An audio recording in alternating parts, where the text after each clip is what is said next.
नमस्कार मित्र हो. आज आपण सुखसंवाद साधणार आहोत डॉक्टर शिरीष चिंधडे सरांच्या सोबत.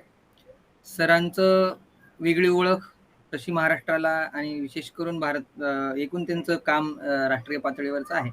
मात्र अगदी थोडक्यामध्ये मी सरांची ओळख करून देणार आहे आणि त्याचं औचित्य असं आहे, की सरांची जी कारकीर्द आहे ती 30 जून 1946 पासून ते अगदी आता 30 जून 2021ला सरांची 75री पूर्ण झाली आणि ज्याला आपल्या संस्कृतीमध्ये अमृत महोत्सव म्हटलं जातं आणि आपल्या परंपरेने असं म्हटलंय की शतम जीव शरदम वर्धमानः आणि त्याच्यामुळे 100 वर्षांचं आयुष्य निरामय अशा गोष्टी सांगितल्यामुळं सरांचं एक विशेष मुलाखत घ्यावी असा एक विचार होता.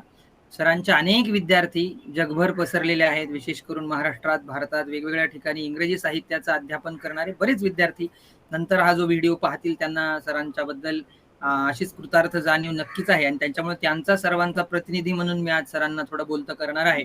मात्र सरांनी सुरुवात करण्यापूर्वी असे बरेच जण नंतर हा व्हिडिओ पाहतील की जे सरांना ओळखत नाही कदाचित किंवा आमचे विद्यार्थी असतील की बाबा अशा प्रकारची मंडळी साहित्याचं चिंतन मनन करत होती आणि त्यामुळं अगदी थोडक्यात मी सरांची ओळख करून देणार आहे. सरांचा CV खूप मोठा आहे.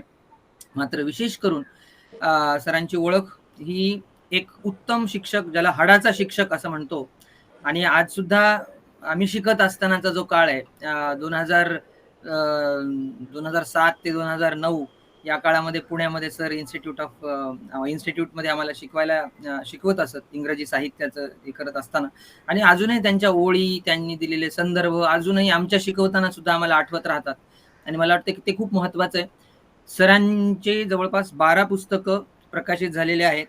जवळजवळ 200 लेख सरांनी प्रकाशित केलेले आहेत वेगवेगळ्या भाषेंमधील वृत्तपत्रांमध्ये, नियतकालिकांमध्ये वगैरे आणि ओरिएंट लॉंगमन, अटलांटिक, प्रेस्टीज अशा प्रकारचे जे प्रेस्टिजियस पब्लिशर्स आहेत त्यांच्या वतीनं त्यांची पुस्तक प्रकाशित झालेली आहे. निसिम इझेकिलचा जो साहित्य अकादमीने प्रकाशित केलेला जे पुस्तक आहे त्याच्यामध्ये सरांनी इझेकिल बद्दल एक लेख लिहिलेला आहे. मराठी साहित्य परिषदेच्या मराठी साहित्याचा इतिहास या द्विखंडात्मक पुस्तकाच्या लेखनात आणि भाषांतराच्या एकूण कामामध्ये सरांचं योगदान आहे, सरांचा सहभाग आहे. अनेक विद्यापीठांची क्रमिक पुस्तकं सरांनी लिहिलेली आहेत.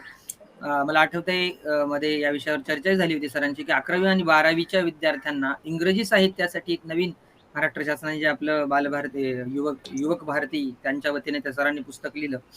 सरांनी अनेक व्याख्यानं दिलेली आहेत. आकाशवाणीवर सरांचे खूप कार्यक्रम झालेले आहेत.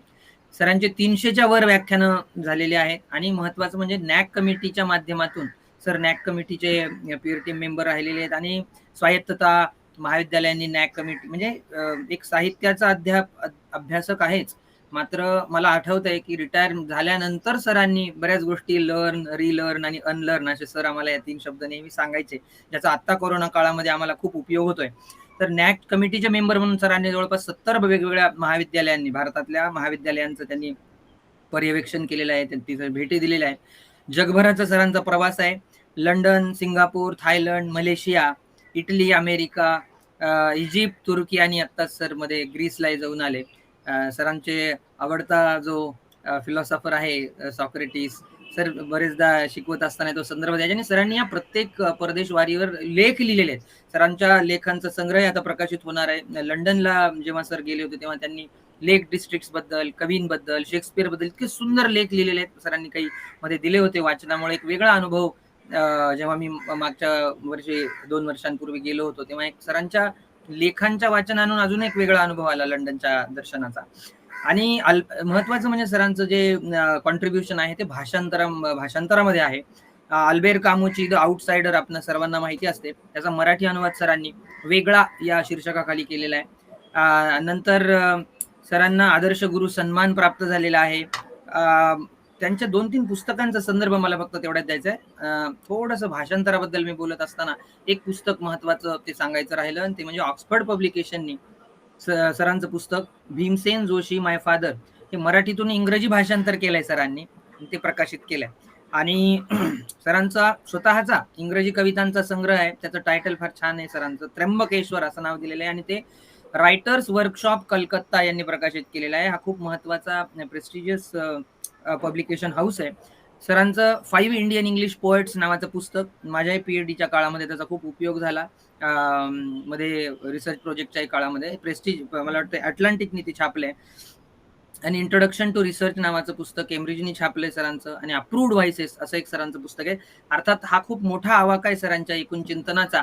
मात्र मला एक ओळ आठवते, आणि ती ओळ ज्ञानेश्वरीमधली आहे. ज्ञानेश्वर म्हणतात, "जे चालते ज्ञानाचे बिंब, ज्याचे अवयव सुखाचे कोंब, जी व्यक्ती चालत ज्ञानाचं बिंब आहे, ज्या व्यक्तींनी शिकवलेल्या अनेक ओळी विद्यार्थ्यांना अधिकाधिक काळपर्यंत ऐकायला मिळाव्या आणि त्या स्मरणात राहाव्या." मला सरांची ती ओळ अजून आठवते, की ग्रामॅरियर्स फ्युनेरल कविता मला वाटते सर शिकवत होते. आणि शव हे कवीचे जाळू नका हो, जन्मभरी तो जन्मभरी तो जळतची होता, आणि फुले तयावरी उधळू नका हो, आणि जन्मभरी तो फुलतची होता, अशी ती ओळ आहे. तर ती अशा कितीतरी सरांच्या ओळी आठवत राहतात. आणि शिकवत असताना सरांचं एक व्यक्तिमत्व सारखं आपल्या सोबत आहे की काय असं वाटतं. त्याच्यामुळे मला असं वाटतं की 75 सरांची पूर्ण झाली तर हे आहेच एक निमित्त कारण म्हणता येईल. परंतु त्याचं अजून एक कारण की शिक्षक म्हणून सरांचं योगदान काय, एक सरांनी आतापर्यंत विद्यार्थ्यांना खूप शिकवले, तर त्या निमित्ताने सरांची थोडंसं बोलतं करावं असा मानस आहे. म्हणून आज आपण सरांची म्हणजे मुलाखतीच्या सुरुवातीला सरांना एक प्रश्न मला असं विचारायचा आहे, की सर तुमच्या बालपणाबद्दल आम्हाला जाणून घ्यायला आवडेल. तुमच्या घरचं वातावरण आणि एकूण काय होतं त्याबद्दल जरा सांगा. प्रशांत, सर्वात प्रथम म्हणजे मला खूप आनंद होतो आहे की माझे जे थोडे म्हणजे पीएचडी पुष्कळ 12-14 विद्यार्थ्यांनी माझ्याबरोबर केलं हे मान्य आहे मला. परंतु पीएचडी ही सुरुवात असते हे ओळखणाऱ्यांपैकी 2-3 जणच फक्त जे आहेत, त्यामध्ये तू आहेस. त्यामुळे त्यानंतर जे काय मोठं काम आहे अभ्यासाचं, संशोधनाचं, लेखनाचं, लोकांना आपलं ज्ञान देण्याचं काम जे आहे हे तू अतिशय निष्ठेने करतो आहेस आणि करत राहणार आहेस, याचा मला खूप आनंद होतो. आणि आज तुझ्याबरोबर या थोड्याशा अनौपचारिक पद्धतीने गप्पा मारताना एक वेगळा हर्ष मनामध्ये आहे. कारण प्रसंग तर तू आता निवडलेलाच आहेस की सर 75 वर्षाचे झाले आणि त्याबद्दल सरांनी एकूण जे काय काम केलेलं असेल ते थोडं आपल्या विद्यार्थ्यांना, सरांच्या मित्रांना, चाहत्यांना समजलं पाहिजे, आणि म्हणून तू हा घाट घातलेला आहे. तर मला खूप आनंद होतो की विद्यार्थ्यांपर्यंत मी पोहोचू शकलो आणि विद्यार्थी ते मान्य करता आहेत. ही तशी प्रेमाची अवघड गोष्ट आहे अतिशय. म्हणून मला खूप आनंद होतो. मी तुझं जर आभार वगैरे मानले तर रागावशील तू, म्हणून आनंद व्यक्त करतो. आणि आता तू बालपणाविषयी वगैरे विचारला आहेस, ते रम्य वगैरे असतं, जवळजवळ सगळ्यांचं रम्य ते बालपण असतं. तर माझंही थोडंफार होतं म्हणा तसं रम्य, पण अनेक ठिकाणी माझं बालपण व्यतीत झालं आहे. कारण माझे वडील न्यायाधीश होते, नोकरीमध्ये सरकारी नोकरीत असल्यामुळे महाराष्ट्रभर कुठेही बदली होणं शक्य होतं. त्यामुळे वयाच्या 5व्या-6व्या वर्षी मी कोकणामध्ये देवरुखला वडिलांची बदली झाली. तिथून हा माझा थोडासा शिक्षणाचा, निरनिराळ्या शाळा बदलण्याचा प्रवास सुरू झाला बघ. त्यानंतर नंदुरबार, शिरपूर, धुळे, चाळीसगाव असे अनेक खानदेशातली विशेषतः गावं, इथे बालपण बरंचसं गेलं. 7वी पर्यंत जीवन शिक्षण मंदिर नावाचे जे काय शाळा आहेत त्यामध्ये शिक्षण झालं. मराठी माध्यम, संपूर्ण शिक्षण मराठी माध्यमातून झालेलं आहे. आणि शेती वगैरे सारखा विषय होता बघ आम्हाला. सूतकताई हा विषय होता, शेती विषय होता. तर मी सूत जमवायला शिकलो नाही, पण सूत काढायला मात्र शिकलो मी. आणि त्याचा मला खूप मोठं गंमत वाटायची की आम्ही काढलेल्या उत्तम प्रकारचं सूत जे होतं त्याच्या पुढे मग वस्त्र झालेली असतील, लोकांनी ती वापरलेली असतील. गालिच्या तयार करण्याचं देखील कौशल्य आम्हाला शिकवलेलं होतं. तर आम्ही गालिचे सुद्धा तयार करत असतो शाळेमध्ये. त्यानंतर शेती हा व्यवसाय असल्यामुळे मग थोडंसं शाळेच्या मागेच एक प्लॉट होता. त्या प्लॉटवर काही काही गोष्टी आम्हाला कशा पिकवाव्या ते शिकवलं जात असे. तर एकूणच जीवनाचा आणखी शिक्षणाचा संपर्क जो आहे तो फार जवळचा आहे. हा संस्कार त्यातून होत गेला आणि मुख्य म्हणजे आपण काहीतरी निर्माण करू शकतो. कोबी म्हणजे फ्लॉवर्स लावलेले असायचे किंवा मिरच्यांचं झाड लावलेलं असायचं, गुलाबाचे ताटवे उगवलेले दिसायचे, नवलकोल दिसायचे. काही वेळेस आम्ही ते गुपचूप मास्तरांचं नजर चुकवून नवलकोल खायला जायचो, चोरायला जायचो. शाळेच्या मागे प्रचंड मोठं एक जंगल होतं, त्याच्यामध्ये चिंचांची झाडं होती, कैऱ्यांची झाडं होती. देवरुखला असताना घराच्या मागे काजूची झाडं होती बघ. त्या झाडांवर चढण्यात मी फार एक्सपर्ट होतो आणि ते काजू वगैरे खायचे. म्हणजे अंगावर त्या काजूचा जर चीक उडाला तर अंगावर फोड यायचे. त्याचे जांबू नावाचे ते असे फार सुंदर असे त्याच्या मागे असलेले फळं होते. तर असं निरनिराळ्या ठिकाणी बालपण गेलेलं आहे, परंतु पूर्णपणे मराठमोळ्या अशा पद्धतीच्या वातावरणामध्ये ते गेलं. बाहेरचे मित्र थोडे वेगळ्या प्रकारचे, म्हणजे आम्ही मध्यमवर्गीय थोडेसे, आता कोर्टाचे साहेब हे न्यायाधीश त्यांचा चिरंजीव, त्यामुळे थोडासा VIP ट्रीटमेंट असायची सगळीकडे साधारणपणे. पण बाहेर घरातून पडल्यानंतर वातावरण वेगळं असायचं. म्हणजे ते सगळे अक्षी झोपडपट्टीतली मुलं सुद्धा असतील ते माझे मित्र होते. कोणी लोहाराचा मुलगा असेल, कोणी शेतकऱ्याचा मुलगा असेल, चांभाराचा मुलगा असेल, हे सगळे मित्र होते आणि त्यांच्याबरोबर अतिशय मोठ्या प्रमाणात हुंदडणे हे देखील कार्यक्रम केलेला आहे. तर हमने हर पहलू से दुनिया देखली असं खेळता खेळता असं म्हणता येईल लहानपणा बाबतीमध्ये. तर त्याचा कुठे प्रत्यक्षामध्ये कुठे उल्लेख आलेला नसेल माझ्या लेखनामध्ये, परंतु मला असं जाणवत राहतं की थोड्याशा पद्धतीने आपण जीवन खूप जवळून पाहिलं बरं का, खेड्यामध्ये जीवन गेलेलं असल्यामुळे. कारण महात्माजी म्हणतात त्याप्रमाणे भारत अजून देखील खेड्यामध्ये राहतो आणि तेव्हा तर मी 50 वर्षांपूर्वीची गोष्ट सांगतो आहे.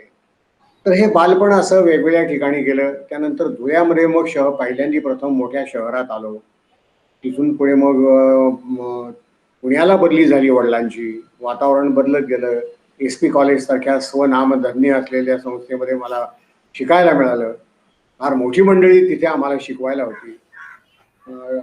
मालेगावकर सर, कॅन्टरबरीचे MA असलेले त्यावेळेचे प्रिन्सिपल मालेगावकर, उत्कृष्ट व्यक्तिमत्व असलेली मनुष्य प्रिन्सिपल होते, प्राचार्य होते. तेव्हा वर्गात ज्युलियस सीझर शिकवायला उभे राहिले की सीझर उभा करायचे समोर. मंगळ वेडेकर होते, व्हाईस प्रिन्सिपल होते, ते इंग्रजीचेच होते. तर त्यांचं पाठांतर महा दांडगं होतं. ते पूर्वीच्या पिढीचं पाठांतर फार जबरदस्त असायचं. तर ते सुद्धा वर्गात आले आणि काही बोलायला लागले की ते धडा धडा धडा धडा बोलणं सगळं सुरू होत असेल. कुलकर्णी नावाचे एक शिकवायला सर होते, BN कुलकर्णी. अप्रतिम इंग्रजी कविता शिकवायची अगदी. अशी फार मोठमोठाली मंडळी पाहायला मिळाली तेव्हा. भीमराव कुलकर्णी होते, त्यानंतर अनुराधा पोद्दार होत्या, हे शिकवायला होते सगळे आम्हाला माणसं. त्यानंतर अर्जुन वाडकर सर होते, संस्कृत शिकवणारे अर्जुन वाडकर सर. मी थोडं संस्कृतही घेतलेलं होतं अभ्यासासाठी. तर असं वातावरण, हो, असं वातावरण पुण्यामध्ये मिळालं. पुण्यातून बदली झाली 40गावला. मोठ्या ठिकाणून लहान ठिकाणी गेलो. तिथे सेकंड इयर आणि थर्ड इयर BAचं कॉलेजचं मी केलं. परंतु भाग्य मोठं आहे की मला गंमत अशी वाटते की लहान गाव असो नाहीतर मोठं शहर असो, त्या काळामध्ये लहान कॉलेजेसमधनं, लहान शाळांमधनं, लहान संस्थांमधनं देखील फार टोलेजंग व्यक्तिमत्व होती की ज्यांचा आपल्यासमोर आदर्श असला पाहिजे. म्हणजे ही शाळा ओळखली जाते ती त्या हेडमास्टरच्या नावामुळे, हे कॉलेज ओळखलं जातं तिथे ते शिकवणारे 2 प्राध्यापकांमुळे आणि प्राचार्यांमुळे. अशी अवस्था होती. आज तशी आहे की नाही मला माहिती नाही. जवळजवळ जवळजवळ सर्व संस्था या बिन चेहऱ्याच्या झालेल्या आहेत. अगदी बरोबर आहे. माणसं जी आहेत, शिकवणारी माणसं जी आहेत, ती आता क्वचितच, अरे या रस्त्यावरून जाताना हे कॉलेज इथे अमुक अमुक सर शिकवतात बरं का, असं म्हणता येणं ही अवघड गोष्ट झालेली आहे. हे का मी सांगतोय तर 40गाव कॉलेजमध्ये सुद्धा आमचे प्राचार्य जे होते ते फाटक सर म्हणून MV फाटक, हे उत्कृष्ट मराठीचे प्राध्यापक होते. आणि गंमत अशी की इंग्रजी सुद्धा तेवढंच डौलदार पद्धतीने बोलायची आहे. तर आम्हाला त्यांनी ज्ञानेश्वरी शिकवली रे. बर. रंगून जायचं आणि तासामध्ये. त्यानंतर उपप्राचार्य होते रोहित नावाचे, ते अमेरिकेला वगैरे जाऊन आलेले होते नंतर. तर ते मोठे रुबाबदार व्यक्तिमत्व होतं. ते कॉलेजमध्ये संपूर्ण सूटमध्ये येणारे तेवढे ग्रहस्थ, काय बी असणार, एकदम नीट नेटकेपणा. हे सगळं आपल्या समोर रोल मॉडेल्स होते एका दृष्टीने जे आहे. तर त्यांच्या सहवासामध्ये त्यांच्या पद्धतीने आपल्याला वागता आलं पाहिजे, बोलता आलं पाहिजे. ते ज्या पद्धतीने नेकटाय, अमेरिकन पद्धत वेगळी नेकटाय वापरायची, ब्रिटिश पद्धत वेगळी असते, नॉट जी असते, हो हो. दोन्ही वेगळ्या गोष्टी आहेत. त्यांनी आम्हाला समजावून सांगितले मला एकदा की अरे यार, मी जे वापरतोय आता, मी अमेरिकेत जाऊन आलो म्हणून अमेरिकन वापरायला लागलो म्हणे, पण मला ब्रिटिश सिस्टीम जास्त आवडते नेकटायची, कारण त्याला समोसा नॉट म्हणतात आपल्याकडे, त्याला असा सुंदर आकार असतो वगैरे वगैरे. तर या मोठ्या गमतीच्या गोष्टी आहेत. तर हे बालपण असं तसं एका दृष्टीने आनंदात गेलं, कारण मोठ्या घरामध्ये जन्मलेलो असल्यामुळे रुबाब भरपूर असते घरामध्ये, 2-3 नोकर शिपाई कामाला असत, हे लक्षात घे. त्यामुळे एक थोडासा रिलॅक्स ज्याला म्हणू आपण, अशाही प्रकारचं जीवन होतं. आणि अभ्यास करणं वगैरे ही कटकट नव्हती. मुख्य म्हणजे जे होतं, उंदडा मौज मजा करा. आणखी वडिलांच्या रुबाबामध्ये बाकीचे बाहेर वागायचा प्रयत्न करा. असं सगळं मोठं छान गेलं, ते सुखात गेलं बालपण. आणखी नंतर मग आई हळूहळू वडिलांच्या काही हा. आठवणी वेगळ्या आहेत का काही? आई आणि वडिलांच्या, भावंडांच्या, अशा काही मोजक्या अरे, तेवढ्या वडिलांविषयी शब्दामध्ये? फार बोलणं आवश्यक आहे मला, कारण वडील हे न्यायाधीश होते, हे ठीक आहे. परंतु आमचे एकूणच घराण्याची आहे शिंदडे. आता म्हणशील पण नाव हे कुठून आलं वगैरे, मला बिलकुल विचारू नकोस, मला माहिती नाही हे नाव कुठून आलं, कसं आलं, काय आलं, त्याचं व्युत्पत्ती कोणीही सांगू शकलं नाही. मी फार प्रयत्न केले ते. आणि नाशिक जिल्ह्यातले मालेगाव जे आहे, तिथे आम्ही राहणारे लोक आहोत. तर मालेगाव हे एका अर्थाने जगप्रसिद्ध होतं एकेकाळी. एक तर साडीचा मोठा व्यवसाय होता, पण त्याच्यापेक्षाही मुसलमान आणखी हिंदू यांची भांडणं मारामाऱ्या नेहमी होत असत. आता लकीली आनंदाने ते कमी झालेलं आहे, सौहार्द जास्त आहे. अशा गावी माझे वडील, माझे आजोबा हे मोठे नामांकित वकील होते त्या गावामध्ये. आणि गंमत अशी आहे की जेवढे हिंदू पक्षकार असत, त्याच्यापेक्षा जास्त मुसलमान पक्षकार त्यांच्याकडे येत असत. आणि त्याहीपेक्षा वैशिष्ट्य, आश्चर्य म्हणजे ते हिंदू महासभेचे कार्यकर्ते होते. अरे बापरे. सावरकर आमच्या घरी आलेले होते, फोटो होता. वा वा. त्यानंतर माझे आजोबा बालगंधर्वांच्या कंपनीमध्ये होते, बालगंधर्वांना त्यांनी काही मदतही केलेली होती बघा. वा वा. त्यानंतर मग RSSचं महत्व सुरू झालं, राष्ट्रीय स्वयंसेवक संघ. आजोबा शहर संघचालक होते.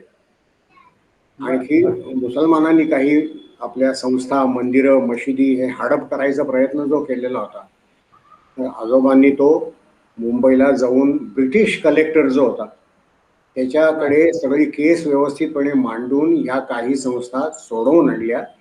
तिथे एक मोठं वाचनालय आजोबांनी सुरू केलं. तिथे साधं एक मंगल कार्यालय सुद्धा नव्हतं त्या गावात. बघ, म्हणजे मंगल कार्यालय त्यांनी स्थापन केलं. आणखी मुख्य म्हणजे आजोबा कवी होते, कविता लिहायचे. त्यांचे कविता संग्रह एक प्रसिद्ध झालेला आहे, छोटंसं आत्मचरित्र देखील त्यांनी लिहिलेलं आहे.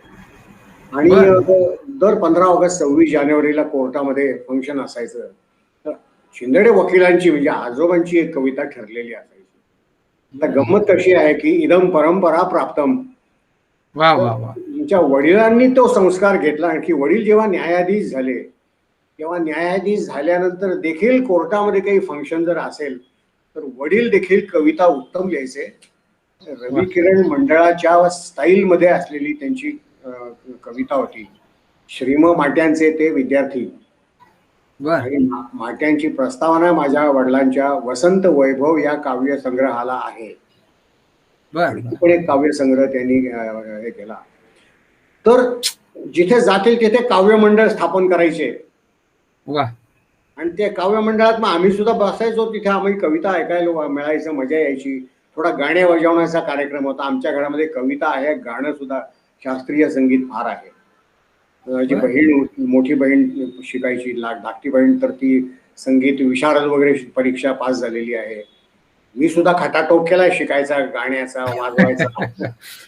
परंतु काय बाकीचे उद्योग जास्त महत्वाचे असल्यामुळे तिकडे लक्ष गेलं नाही. पण तबला चांगला वाजवायचो मी एकेकाळी. वा व्हायोलिन वाजवायला शिकलेलो होतो. रेडिओवर व्हॉइस टेस्ट दिल्यानंतर मी परीक्षा पास झालो होतो, ती गाण्याची परीक्षा पास झालो होतो मी ती. पण काय असेल ते असो बा, इकडे या गोष्टींकडे हळूहळू दुर्लक्ष होत गेलंय, चिकाटी लागत असते रे. आणि नंतर मग पुण्याला जेव्हा आलो, बी ए झाल्यानंतर पुण्याला आलो, 40गावहून बी ए झालो. पुण्याला विद्यापीठामध्ये हॉस्टेलमध्ये राहायला लागलो आणि तिथे इंग्रजी डिपार्टमेंटमध्ये 2 बलाढ्य टीचर्स आम्हाला भेटले आणि ते म्हणजे डॉक्टर एस नागराजन हे ते तिथे हेड ऑफ द डिपार्टमेंट होते आणि दुसरे डॉक्टर मुखर्जी, सुजित मुखर्जी हे तिथे रीडर म्हणून काम करत होते. बाकीची दिग्गज मंडळी होतीच. आता उदाहरणार्थ डॉक्टर अशोक पद्मश्री, डॉक्टर अशोक केळकर हे देखील शिकवायले. महाराष्ट्रातले जगातले मोठे मान्यवर असलेले, भाषा कोविद असलेले हे अशी मंडळी, त्यांची मांदिगाळी तिथे सगळी होती, जमलेली होती. अशा लोकांच्या पायाशी बसून मला इंग्रजी शिकता आलं, अभ्यास करता आला आणि त्यांनी आम्हाला पूर्णपणे पटवून दिलं की तुम्ही किती ठोंबे आहात, आणखी तुम्हाला किती अभ्यास करणं आवश्यक आहे. असं डोळे उघडले हे महत्वाचे. आपण बहुसंख्य मंडळी हल्ली मला अर्ध्या किंवा पाव हळकुंडात पिवळी झालेली दिसतात. खरंय सर. तेव्हाच आम्हाला जागं केलेलं होतं की लक्षात ठेवा, या समुद्र आहे, त्याच्यामध्ये तुम्ही अजून उडी देखील मारलेली नाहीये, नुसते तुम्ही किनाऱ्यावर उभे आहात, लक्षात ठेवा. त्यावेळेचं एक वाक्य फार प्रसिद्ध होतं आमच्या नागराजन साहेबांचं. कोणीही समजा अगदी गोल्ड मेडल वगैरे मिळवलं एम ला इंग्लिश आणि तो नागराजन साहेबांकडे गेला की सर मला आता PhD करायची आहे, तर ते त्याच्याकडे त्यांच्या जाड चष्म्यातून एक अर्धा मिनिट असं डोळे वटारून पाहत असत, पाव मिनिट अर्धा मिनिट, आणि नंतर त्याला सांगायचे कम आफ्टर 10 years, 10 वर्षांनंतर ये. आणि नंतर सांगायचे बाळा तुला समजलं का माझ्या म्हणण्याचा अर्थ काय आहे? आताच कुठे तू MA पास झालेला आहे, आतापर्यंत तू फक्त टेक्स्टबुक्स वाचलेली आहेत, त्याच्या पलीकडे काय आहे त्याचा तुला फारसा अंदाज आलेला नाही. तू शिकवायला सुरुवात जेव्हा करशील तेव्हा teaching once is learning twice, हे लक्षात ठेव. ते शिकवायला जेव्हा सुरुवात करशील तेव्हा अनेक गोष्टी तुझ्या डोक्यामध्ये यायला लागतील. एक तर नवे नवे लेखक तुला वाचावे लागतील, त्यांच्याविषयी समीक्षा वाचावी लागेल, आणि मुख्य म्हणजे समोर जे विद्यार्थी बसलेले असतील त्यातले 2-3-5% असतील असे की जे तुला अवघड प्रश्न विचारतील, त्यातून तुला वेगळी थोडी विचारांची दिशा देखील मिळू शकेल. कदाचित चांगले सहकारी मिळतील, त्या सहकाऱ्यांबरोबर तुला चर्चा करता येतील निर्णय विषयांवर, त्यातून एक दृष्टी प्राप्त होईल. हळूहळू एखादा लेखक आवडायला लागेल, एखादा कवी आवडायला लागेल, आणि मग वाटायला लागेल की अरे याच्याविषयी आपण जरा जास्त अभ्यास केला पाहिजे. बरं का, याला एक शब्द वापरायचा म्हणजे परिपक्वता. तरी परिपक्वता आल्याशिवाय तुम्ही इकडे माझ्याकडे येऊच नका, असं त्यांचं एक म्हणणं असायचं. आणि हे पटण्यासारखं होतं, कारण हे स्वतः हार्वर्ड विद्यापीठातले PhD होते, हे लक्षात ठेवलं पाहिजे. बापरे बापरे. म्हणजे 50-40 वर्षांपूर्वी, 50 वर्षांपूर्वी आम्हाला हार्वर्ड ही काय चीज आहे, गोष्ट आहे, तिथलं शिस्त काय असते अभ्यासाची वगैरे, हे पूर्णपणे माहिती झालेलं होतं. तर त्या संस्कारांमधनं आम्ही वाढलो, शिक्षक झालो वगैरे. तर तू बालपणाविषयीचा एकूण प्रश्न विचारला तर मी बालपणापासून माझ्या MA पर्यंत तुला आणून सोडलेला आहे. वा वा वा वा. नाही मी खूप सर आत्ता जाणवतंय आम्हाला की तुम्ही त्या काळामध्ये, मग तुम्ही जो शब्द आता वापरला ठोंब्या, तो तुम्ही 1-2दा वर्गामध्ये आमच्या वापरला होता, आठवतोय मला.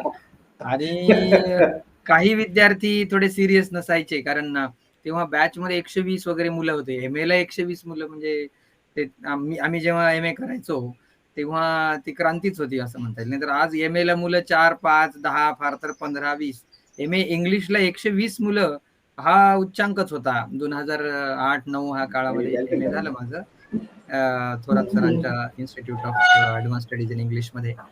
तर सर पुढचा प्रश्न असा आहे त्याच याला कोरोलरी म्हणून, की तुम्हाला कधी असं वाटलं की मला शिक्षक व्हायचंय, असं आपण कधी म्हणजे तुम्हाला असं कधी वाटलं की नाही मला शिक्षक? गमतीदार आहे बरं का थोडासा, म्हणजे तो फार टेन्शन नसेल, पण तो किस्साच आहे एका दृष्टीने. ते BA झाल्यानंतर मी वडिलांनी मला सांगितलं, वडील न्यायाधीश होते, घरामध्ये वकिलांची परंपरा, म्हणजे आजोबा वकील, काका वकील, माझे दोघं धाकटे भाऊ जे आहेत त्याच्यापैकी एक न्यायाधीश झाला, एक पोलीस प्रॉसिक्युटर झाला, असं सगळं वकील, चिंधड्यांमध्ये वकील फार आहे तुला सांगतो. त्या खालोखाल मग थोडे बाकीचे आहेत, कोणी चार्टर्ड अकाउंटंट आहे, कोणी इंजिनियर आहे, डॉक्टर असतील, आणखी वकील बरेचसे आहेत आणि थोडे शिक्षकही आहेत. तर वडील म्हणले, अरे तुला इंग्रजी येतं, आता तू BA झालेला आहेस आणि कायद्याच्या परीक्षा दे म्हणे, आता तू LLB कर, कारण इंग्लिश तुला पहा, इंग्लिश जजेस वगैरे अनेक जे मोठाले वकील आणि जजेस जे नानी पालखेवाला असो, कोणी असो, म्हणजे सोराबजी असो, हे इंग्लिश लिटरेचरवर लोक आहेत, लक्षात ठेव म्हणे तू. तर ते अरड्या पद्धतीने इंग्रजी वापरतात आणि सगळा कायदा आपण जो शिकतो तो इंग्रजीमध्ये आहे. तर तुला उपयोग होईल त्याचा, बऱ्यापैकी वकील होऊ शकशील, तू चांगलं बोलू शकतोस, वाणी तुझी स्वच्छ आहे. एका ज्योतिषाला कुंडली दाखवली होती माझी, त्यांनी पाहिल्यानंतर मग गप्पा बाकीच्या झाल्या सगळ्या. तर म्हणला, आणखी इनके पास तो वाणी विलास आहे, असं तो म्हणून गेला. अरे बापरे, मला तेव्हा समजलं नाही काय त्याचा अर्थ असतो, कोणा ठाऊक, परंतु नंतर लक्षात आलं विलास की खऱ्या अर्थाने आहे आता. आपण बोलू शकतो असं त्याचा अर्थ आहे. आणि वर्गामध्ये ते नंतर मला चांगलं बोलता यायला लागलं, त्याच्याकडे थोडं नंतर येऊ आपण. तर मग वडिलांनाही मी सांगितलं, बाबा ते म्हणजे तू वकील हो, आणखी त्यानंतर कदाचित माझ्यासारखा तू न्यायाधीश होशील, आणखी वरची पदं सुद्धा मिळू शकतील. मोठं मानाचं आहे म्हणे हे स्थान, म्हणजे सरकारी नोकरी म्हणजे आणखी एकदम उत्तम पेन्शन वगैरे सगळ्या गोष्टी मिळतील तुला. मी म्हटलं, मला काय ते कायदा वगैरे काही लक्षात येत नाही, समजत नाही, किचकट असतं सगळं ते, फार माझी बुद्धी अशी अनालिटिकल नाहीये काही. तर मला तुम्ही दुसरं काहीतरी करायची परवानगी द्या. म्हणजे काय करू इच्छितो? म्हटलं, मी मास्तर होऊ इच्छितो. म्हणजे काय म्हणे? म्हणजे म्हटलं, मला MA करायचं आहे आणि त्यानंतर मला मिळालं एखाद्या कॉलेजमध्ये जर नोकरी वगैरे मिळाली तर मी पुढे कॉलेजमध्ये मास्तर की प्राध्यापक म्हणतात त्याला, प्राध्यापकी करीन. ते थोडे काय खुश झाले नाहीत, पण म्हणले ठीक आहे बा, तू ठरवतोय तसं करून टाक. तर अशा या छोट्याच असेल पण संघर्षातून मी बाहेर पडलो. मग मला हॉस्टेलला ठेवलं त्यांनी. मग मात्र वडिलांनी पूर्णपणे सहकार्य, कारण ते होते चाळीसगावला आणि मला हॉस्टेलला. आम्ही 5, घरामध्ये 6 मुलं, 4 भाऊ 2 बहिणी, म्हणजे कुटुंब कबिला मोठा, खर्च वगैरे भरपूर असायचा, पण त्यांनी ठेवलं मला तिथे, खर्च केला माझ्यासाठी. आणि झालं 2 वर्ष आम्ही दुःखाची काढली तिथे MAची नागराजन साहेबांच्या बरोबर. कारण ते असंच ते ऐकवत, प्रत्यक्ष आमची सतत बुद्धिमत्ता किती ते दाखवत असणार ते वर्गात. त्यामुळे ते खडतर अशा पद्धतीचं जीवन आम्ही जगलो आणि थोडंसं तावून सुलाखून बाहेर पडलो, ही आनंदाची गोष्ट आहे. तर असा एकूण थोडासा शिक्षणातला प्रवास झालेला आहे. तर शिक्षक का झालो? तर मला शिक्षक व्हायचं होतं म्हणून मी शिक्षण झालो. माझ्यावर लादलं गेलं नाही ते. बरीच मंडळी काही जमत नाही तर मास्तर होऊन जाऊ असं हल्ली जे आहे. तर शिक्षक असणं, मास्तर असणं ही वृत्ती आहे रे, हे धंदा नाही आहे, ही वृत्ती आहे. तर ती वृत्ती आहे हे कसं, तो आणखी एक फार सुंदर मी एक उदाहरण देतो ना, आपण पुढच्या तुझ्या प्रश्नाकडे जाऊ. तर मग MA झाल्यानंतर तेव्हाची स्थिती अशी होती की इंग्रजीचे लोक मिळत नव्हते शिक्षक, आणि कॉलेजेस नवीन नवीन खेड्यापाड्यांमध्ये निर्माण होत होती. 70चा काळ, 69-70. 2-3 कॉलेजेसची पत्र आली मला की तुम्ही MA झालेली, इंग्लिश झालेला असं समजतं, तुमची इच्छा असेल तर तुम्ही आमच्याकडे अर्ज करा, आमच्याकडे एक जागा इंग्रजीची आहे. ते पुण्यात राहत होतो, तर जवळच अगदी शिरूर गाव होतं, एक तासाभराच्या याच्यावर. म्हटलं चला तिकडे अर्ज करू. तिकडे अर्ज केला, त्यांनी इंटरव्ह्यूला बोलवलं. आता बघ, तुम्हाला ही नावं माहिती नसावीत कदाचित, परंतु इंटरव्ह्यू घेण्यासाठी डॉक्टर D.D. वाडेकर हे फिलॉसॉफीचे फार मोठे पुण्यातले प्रोफेसर होते, आणि डॉक्टर N.G. सुरू हे संस्कृतचे मोठे स्कॉलर होते. ते त्या कमिटीवर इंटरव्ह्यू घेण्याच्या कमिटीवर ही मंडळी. प्राचार्य जे होते केळकर नावाचे, ते डबल MA होते तुझ्यासारखे. तू MA इंग्लिश झालेला आहेस, MA संस्कृत झालेला आहेस. तर केळकरांना सुद्धा इंग्रजी आणि संस्कृतचं उत्कृष्ट ज्ञान होतं. D.K. Kelkar. The crew the crew the crew Kelkar the crew Kelkar. तर अशा लोकांच्या समोर इंटरव्ह्यू झाला. त्यांनी मला पसंत केलं, ठीक आहे तुम्ही आता जॉईन व्हा, परंतु एक लक्षात घ्या, फार तरुण वयामध्ये तुम्ही प्राध्यापक होता आहात. किती कडक बोलणारे होते वाडेकर, याचं उदाहरण देतोय तुला. याचा अर्थ तुम्हाला सगळं यायला लागला असं समजू नका. अभ्यासू वृत्ती ठेवा. आता हा किस्सा ठीक आहे, पण त्याच्या पुढे जी एक गोष्ट घडली ती फार मोठं जीवनाची दृष्टी माझी निर्माण करणारी गोष्ट घडली. अगदी छोट्या छोट्या गोष्टी असतात. तर ते झाले, इंटरव्ह्यू झाले, त्या लोकांना जेवण बिवण दिलं, त्यांना गाडी आणायला दिलेली होती, पुण्याहून फियाटने आणलेलं होतं दोघांना, त्या विद्वानांना. केळकर सरांनी नंतर मग इंटरव्ह्यू झाले, जेवण झाली, जायची वेळ आल्यानंतर मग त्यांच्या हातामध्ये ते मानधनाची पाकिटे ठेवली. वाडेकर सरांनी नगो सुरू सरांनी विचारले, हे काय बाबा? म्हणजे नाही, आपण आलेला आहात, हे थोडंसं मानधन आहे. अरे म्हणजे तुम्ही आमची यायची जायची चांगली फियाट गाडी वगैरे देऊन सोय केलेली आहे, त्यानंतर तुम्ही आम्हाला सुग्रास जेवण दिलेलं आहे, आता हे विडा दक्षिणा देवनी बोळविल्या असं काही आहे का म्हणे? हे सगळं तुम्ही काही दक्षिणा देताय का ब्राह्मणांना म्हणे? आता अरे हे आमचं कॉलेज आहे, तुम्ही सगळे आमचे लोक आहात, तर हे मला काही नकोय. तुला माहितीये का कालिदासाने एका ठिकाणी काय म्हटलेलं आहे? येशाम येशागमो केवल जीविका येई तम ज्ञानपन्यम वनिजम वदंती. वणिजम वदंते. मला वाटतंय ते मालविकाग्निमित्र नाटकामध्ये मालविकाग्निमित्रातलं आहे. आम्ही ते शिकलो होतो, पीडीला शिकलो होतो, प्री डिग्री मध्ये शिकलेलो होतो. ते चटकन ती ओळख खटकन मनामध्ये जी बसली, त्याचं भाषांतर म्हणजे वाडेकरांनी सुरू नाही वाटला असेल तसा, ठोंब्यात असेल म्हणून त्यांनी भाषांतरही सांगितलं लगेच त्याचं. अरे हे ज्ञानाच्या क्षेत्रामध्ये पैसा मिळवण्यासाठी जे लोक येतात त्याला ज्ञानाचे व्यापारी म्हणतात, ज्ञानाचे वाणी म्हणतात. तर आपण काही कोणी वाणी नाही आहे, तर ही मोठी दृष्टी दिली त्यांनी जी आहे. एक छोटा प्रसंगच हा, परंतु केवढं मोठं तत्व जीवनातलं सांगून गेले की व्यवहार हा व्यवहार असतोच. तुम्ही आम्हाला जेवण दिलं, आणलं, नेण्याचा खर्च केला वगैरे, बाकी कशाला पाहिजे काय आहे? तर प्रशांत,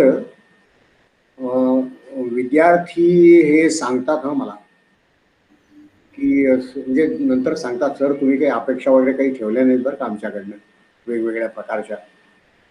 एक किस्सा तुला सांगू का? की थायलंडचा विद्यार्थी होता, त्याची फार इच्छा होती की मी त्याच्या देशामध्ये यावं, थायलंड पाहावं. मी म्हटलं जाऊ, केव्हा तरी जाऊ. अरे तुझा अभ्यास होऊ दे पूर्ण आधी सगळा. मग त्याने ते PhDचं काम चांगलं प्रामाणिकपणे केलं, सबमिट केलं.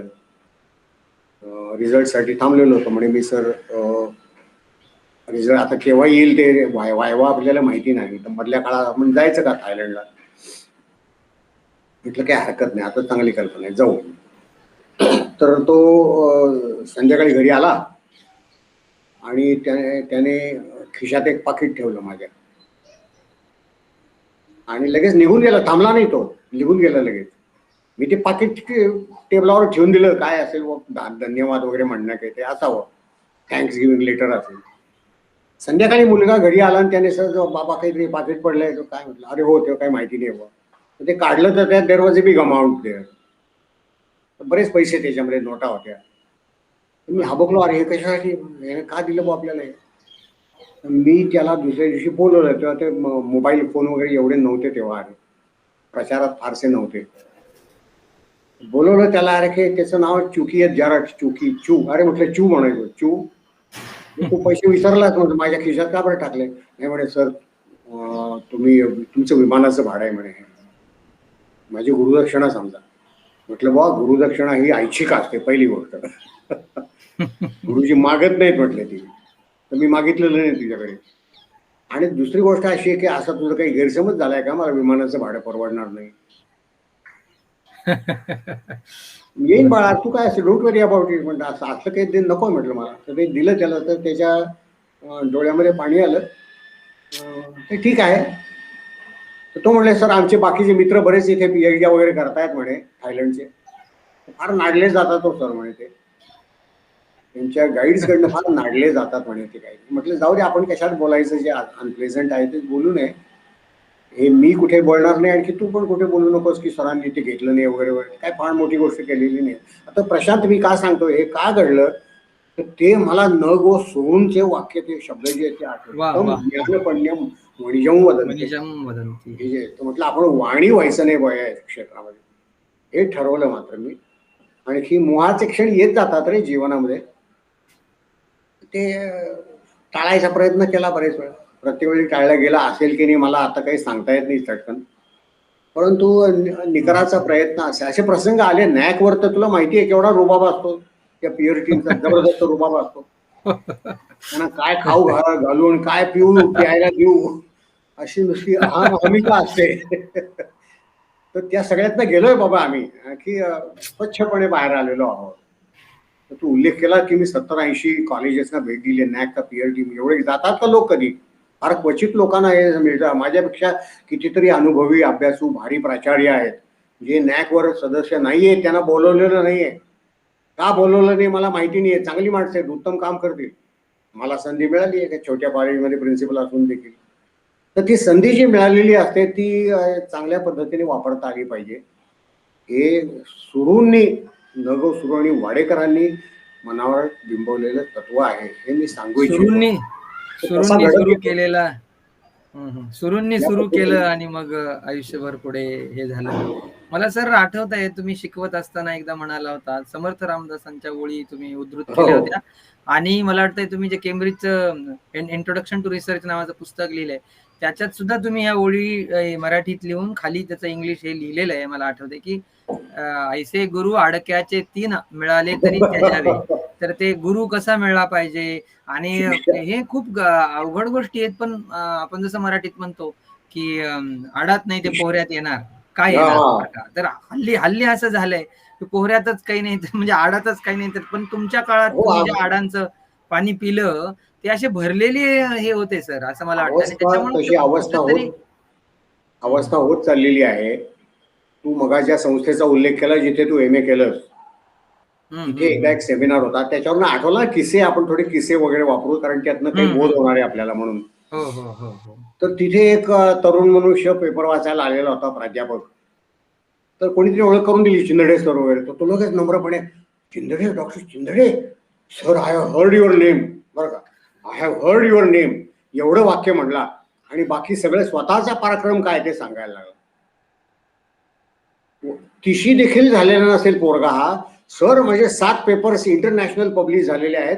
मी 2 इंटरनॅशनल सेमिनार्सना परदेशात जाऊन आलेलो आहे. एका ठिकाणी तर मी चेअरमन म्हणून काम केलेलं आहे त्या सेमिनारमध्ये. आणखी माझे आता 2 विद्यार्थी कदाचित PhD ला येतील, कारण मला PhD ची आता परवानगी मिळालेली आहे, मला गाईडशिप मिळालेली आहे. मी त्याला थांबवलं आणि म्हटलं, अरे मला जरा श्वास घेऊ दे मोकळेपणाने, कारण तू जे जे काय केलेलं होतं या तिशीच्या आत, ते मी आता जवळजवळ 65ला आलेलो काही केलं नाही रे. काहीच जमलं नाही. मी परदेशात कधी पेपर वाचले नाहीत, किंवा परदेशामध्ये चेअरमन म्हणून गेलेलो नाही. आणखी तू 30व्या वर्षी PhDचा गाईड होतो आहे, मी 55व्या वर्षी झालो. तर हे बघ, म्हणजे मला आश्चर्य असं वाटायला लागलं आहे. तू मगा म्हणला sir, I have heard your name. खरं म्हणजे मी आता नम्रपणे तुला म्हणायला पाहिजे ना, how is that my dear friend, I have not heard your name. तुझं नाव मी ऐकायला पाहिजे होतं ना खरं म्हणजे. कारण इतक्या कमी वयामध्ये तू सूर्य कसा इतका आल्याबरोबर सगळा तो भाजून काढायला सुरुवात करतो, इतका तू मोठा माणूस आहेस. आणि तुझ्यापुढे मी काय आहे, तर तू माझं नाव कसं काय ऐकलं माझ्या लक्षातच येत नाहीये. त्याला माझ्यातलं आयरनी उपरोध कदाचित समजला असावा. तो म्हणलाच नाही, तसं नाही सर, पण आम्ही तुमचं नाव ऐकलेलं आहे. आणि तो मग निघून गेला तिथून. तर मगा जे मी म्हटलं होतो, अर्ध्या नव्हे पाव हाळकुंडामध्ये नागराजनने कधी सुद्धा आमच्या वर्गात म्हटले नाही की I am PhD from Harvard. हे चुकून सुद्धा माहितीच नव्हतं आम्हाला. हे त्यांचं पुस्तक जेव्हा शेक्सपियर विषयीचं आम्ही पाहिलं, मेजर फॉर मेजर, हे सिग्नेट एडिशन, सिग्नेटची एडिशन होती, ती त्यांनी एडिट केलेली होती. ही फॉरेनचं पब्लिकेशन असलेली, ती जेव्हा वापरायला लागलो तेव्हा समजलं हा माणूस म्हणजे काय आहे. तर स्वतःविषयी बोलू नये असा आमच्यावर संस्कार होता. अरे आता स्वतःशिवाय इतरांविषयी अजिबात बोलू नये, फक्त स्वतःविषयी बोलावं असं झालेलं आहे. आई वडील बघा आजकालचे पोरांची काय स्तुती करतात. हं? तो किती जरी म्हणजे पुन्हा माझा आवडता शो कितीही ठोंबे असो त्याविषयी केवढं बोलणं सुरू होतं. अरे बापरे बापरे बाप. आणि पुढे कोणतीही साले नग चमकत नाही, ही गंमत होऊन बसली. तर असं असता कामा नये. पण एनिवे जुने संस्कार झाले, स्वतःविषयी कमी बोलावं, दुसऱ्याचे जे बोलणं आहे ते ऐकून घ्यावं, हे पूर्वीच्या गोष्टी होत्या. आता त्या जात चाललेल्या आहेत. त्या चूक आहे की बरोबर हे कोण ठरवणार. हल्ली काय चूक काळाचा आणि महिमा आहे. काय चूक आणि काय बरोबर हे देखील ठरवता येईन असं झालेलं आहे. जे सर अजून खूप हजारो लोक करत असतील ते बरोबर आहे असं म्हणू आपण. बरोबर आहे सर. आता तर अजून वातावरण इतकं कठीण आहे. असो, आपण त्याच्यावर कधी नंतर बोलू, सध्याच्या प्रेझेंट स्टेट ऑफ एज्युकेशनवर. मात्र सर, माझा असा प्रश्न आहे पुढचा, की तुमची पहिली शिकवण्याची जे नोकरीबद्दल तुम्ही सांगितलं, की तुम्ही तिथे होता त्या कॉलेजला. मग एकूण तिथला काळ कसा होता आणि नंतर तुम्ही मग अरे हो, प्राचार्य आता तो कल्पना कर. काळाबद्दल जरा. नाही, आधी प्राध्यापकाविषयी थोडंसं मला बोलावं लागेल, कारण काय आहे, कॉलेज फार छोटं होतं. अरे नुकतंच कुठलं सुरू कॉलेज झालेलं सर ते? होतं. शिरूर घोडनदी म्हणून पुण्याजवळ गाव आहे. हा, हे ते कॉलेजचं नाव आठवत. नुकतंच एस्टॅब्लिश झालेलं कॉलेज होतं. सगळं नवीन, मांडामांड नवीन होती, बिल्डिंग सुद्धा नव्हती वगैरे. ते नेहमीच्या गोष्टी असतात या सगळ्या. पण प्राचार्य आणि सहकारी मंडळी तोलामोलाची होती, ही पहिली गोष्ट आहे, हे लक्षात ठेव. चांगला अभ्यास करणारी माणसं, चांगले संस्कार असलेली माणसं, आणखी कोणत्याही प्रकारच्या कुचाळक्यामध्ये न रमणारी माणसं, पुस्तकांविषयी वाचनाविषयी प्रेम असलेली माणसं. आणि त्यामुळे काय होतं, निर्णय आम्ही तिथे मंडळ संस्था स्थापन करायला सुरुवात केली मित्रांनी एकत्र येऊन. मग काव्य वाचन असेल, मग कदाचित पेपर रीडिंग असेल, तर हे सुरुवात तेव्हा हळूहळू करायला लागलेलं होतं. आणि वर्गात शिकवणं हा काय बरं का, इंग्रजीमध्ये म्हणतात की I took to teaching as a duck takes to water. इतक्या सहजासहजी मी मास्तरकी सुरुवात केली. कारण काय, पूर्वी कॉलेज जीवनामध्ये, शालेय जीवनामध्ये मी नाट्यछटा, नाटकात काम करणं, गाणं म्हणणं स्टेजवर, या गोष्टी केलेल्या असल्यामुळे स्टेज फ्राईट नव्हती मला. मंच भीती जी आहे ती नव्हती. त्यामुळे वर्गात गेल्यानंतर प्रवचन सुरू आपण. बरं, त्या खेड्यातली बिचारी कमी शिकलेली छोटी कच्ची बच्ची पोरं जी आहेत, त्यांच्यासमोर इंग्रजी हा काय बोलतोय कोणाला माहिती. तो चुकीचं बोलतोय, बरोबर बोलतोय, काहीतरी चांगलं सांगतोय की काय माहित नाही. हा गोरा पान दिसतो आहे, आणखी इंग्रजी बोलतोय म्हणजे हा फार भारी माणूस आहे, असं एकूण सगळं तिथलं ते वातावरण. म्हणजे म्हणजे काय आहे, there was no intellectual challenge. ही गोष्ट जी आहे, तेव्हा कोणीतरी तुम्हाला अडवून प्रश्न विचारतो, सॉरी काय भलती माहिती सांगताय, माझं मग हे वेगळं आहे वाचन जे आहे त्याविषयीचं, असं असणं शक्य नव्हतं त्या काळामध्ये. एवढी अभ्यासाची साधनं पण नव्हती, एकतर कम्युनिकेशनची साधनं नव्हती. नवीन नवीन पुस्तकं येत आहेत आणि ती वाचतायत असं वातावरणच नव्हतं. आहे मुख्य म्हणजे जे आहे, तर त्यामुळे शिक्षक असणं, शिक्षक होणं हा मला काही भीतीदायक अनुभव वाटला नाही, उलट फार आनंददायक गोष्ट वाटली. मी सुरुवातीला त्या अपरिपक्व अशा शिक्षकी वृत्तीमध्ये मला फार बरं वाटलं असेल. अरे आपण काय मस्त बोलतो वर्गामध्ये, हे हो की चू नाही. मुलं नुसते पाहत बसतात, एक तासभर टक लावून पाहत बसतायत आपल्याकडे. म्हणजे आपण अतिशय महान, म्हणजे सॉक्रेटिसचे वडील आपण असू कदाचित. इतकी एकदम ते अहंकार वगैरे, ओव्हर कॉन्फिडन्स वगैरे सगळा त्या काळात निर्माण व्हायला लागलेला होता. हा सगळा फुगा फोडला आम्हाला नागराजन साहेबांनी, आमचा फुगा फोडला. तर ते कोणी फुगा फोडणार आवश्यक असतं जीवनामध्ये. जितक्या लवकर मिळेल तितकं बरं असतं ते, हे लक्षात घेतलं पाहिजे. तर मुख्य काय आहे की 5-6 वर्ष मी तिथे काम केलं प्राध्यापक म्हणून. तर त्या काळामध्ये चांगले सहकारी मिळाले, अभ्यासू सहकारी मिळाले, चांगले प्राचार्य मिळाले. तर एकूण असं चांगल्या वातावरणामध्ये आपल्या धंद्याच्या खुब्या ज्या आहेत त्या हळूहळू मला समजायला लागून शिक्षक ही वृत्ती जी आहे ती मनामध्ये चांगल्या पद्धतीनं रुजली, हे मुख्य आहे. आणि मनाला पटायला लागलं की नाही आपण कंटिन्यू राहायचं ते शिक्षक म्हणूनच, आता बाकी कोणताही व्यवसाय पाहायचा नाही, करायचा नाही वगैरे. तर या पद्धतीने थोडंसं माझी घडणावळ सुरुवातीची झालेली आहे. सर ते ऐकल्यानंतर मला भर्तृहरीच्या नीतिशतकातला एक श्लोक आठवला तुम्ही बोलत असताना, की आमचा फुगा फोडला, आहे की नाही? आणि असे शिक्षक जेवढे लवकर मिळतील तेवढं बरं होईल. तर भर्तृहरीचं वचन आहे, तो म्हणतो, "यदा किंचित किंचित बुधजन सकाशात अवगतम, तदा मूर्ख मीति." आहे की नाही? तो मी विद्वान माणसांच्या जवळ थोडंसं गेलो, किंचित किंचित कळायला लागल्यानंतर लक्षात येतं, अरे बाप! मला तर खूप गोष्टी करायच्या राहिल्यात असं. तर सर मला आता त्याचाच थोडा कोरोलरी असा प्रश्न असा आहे, की मग प्राचार्यपद कसं आलं आणि मग हो, बरेच प्राचार्यपदाचा आता. तो 16 वर्षांचा अनुभव कसा हो, होता? हो. खूप उशिरा मिळालं ते, पण दीर्घकाळ काळ मिळालं, हे तेवढंच खरं आहे. काय झालं, मधल्या काळामध्ये मी थोड्या नोकऱ्या सोडल्या, बदलल्या. काही दुसऱ्या कॉलेजमध्ये गेलो, जिथे MA ला शिकवायची मला संधी मिळाली. त्याचाही थोडा फायदा झाला. त्याच्यामधून निघून पुन्हा छोट्या कॉलेजमध्ये का आलो. अगदी 12वीला सुद्धा शिकवायची संधी मिळाली, 11वी 12वीला. तर अशा सगळ्या निरनिराळ्या प्रकारच्या थरांमधून काम करत, छोट्या मोठ्या कॉलेजेसमध्ये काम करत करत करत शेवटी मी पुणे विद्यापीठाच्या इन्स्टिट्यूट ऑफ ओपन एज्युकेशन या संस्थेमध्ये जॉईन झालो. 1 वर्षासाठी फक्त तिथे कोऑर्डिनेटर म्हणून गेलो. तिथे डॉक्टर ताकवले साहेब हे अध्यक्ष होते. ते UGCचे पुढे अध्यक्ष झाले. पुणे विद्यापीठाचे 2 वेळा व्हाईस चान्सलर होते. टेक्नॉलॉजी आणखी वगैरे या गोष्टींमध्ये फार पटाईत असलेला मनुष्य हा, आणि ओपन एज्युकेशन म्हणजे नवी शिक्षणाविषयीची नवी दृष्टी असलेला मनुष्य होता. तर त्यांनी ते ओपन एज्युकेशन इन्स्टिट्यूट सुरू केलेली होती, बहिशाल वगैरे ज्याला म्हणतो आपण. त्यामध्ये मला कामाची संधी त्यांनी दिली 1 वर्ष. टेक्स्टबुक्स कशी तयार करावी, कशा पद्धतीने लिहिलं पाहिजे. तिथे डॉक्टर प्रकाश देशपांडे म्हणून देखील एक होते. म्हणजे पूर्वी महाराष्ट्रामध्ये इंग्रजीचे गाजलेले फार पुण्यामध्ये प्रोफेसर होते, माका देशपांडे म्हणून, MK देशपांडे. त्यांचे हे चिरंजीव. तर वडिलांपासून त्यांच्याकडे ही इंग्रजी भाषेची, इंग्रजी साहित्याची गोडी वगैरे आलेली. आणखी ते स्वतः फार सुंदर इंग्लिश वगैरे बोलायचे. अगदी टापटिपीत राहणारा मनुष्य हा प्रकाश देशपांडे. सुंदर इंग्लिश बोलायचं, रुबाबदार इंग्लिश. तर त्यांच्या सुद्धा सहवासात, त्यांच्या मार्गदर्शनाखाली काम करायची संधी मिळाली. तर पुढे 1 वर्षाच्या आतच महाराष्ट्र सरकारने डॉक्टर ताकवले यांच्या प्रेरणेमुळे, मार्गदर्शनातून ओपन युनिव्हर्सिटी स्थापन केली नाशिकला. यशवंतराव चव्हाण महाराष्ट्र मुक्त विद्यापीठ हे स्थापन केलं. पुन्हा तिथे ताकवले सरांनाच व्हाईस चान्सलरशिप मिळाली, पहिले व्हाईस चान्सलर.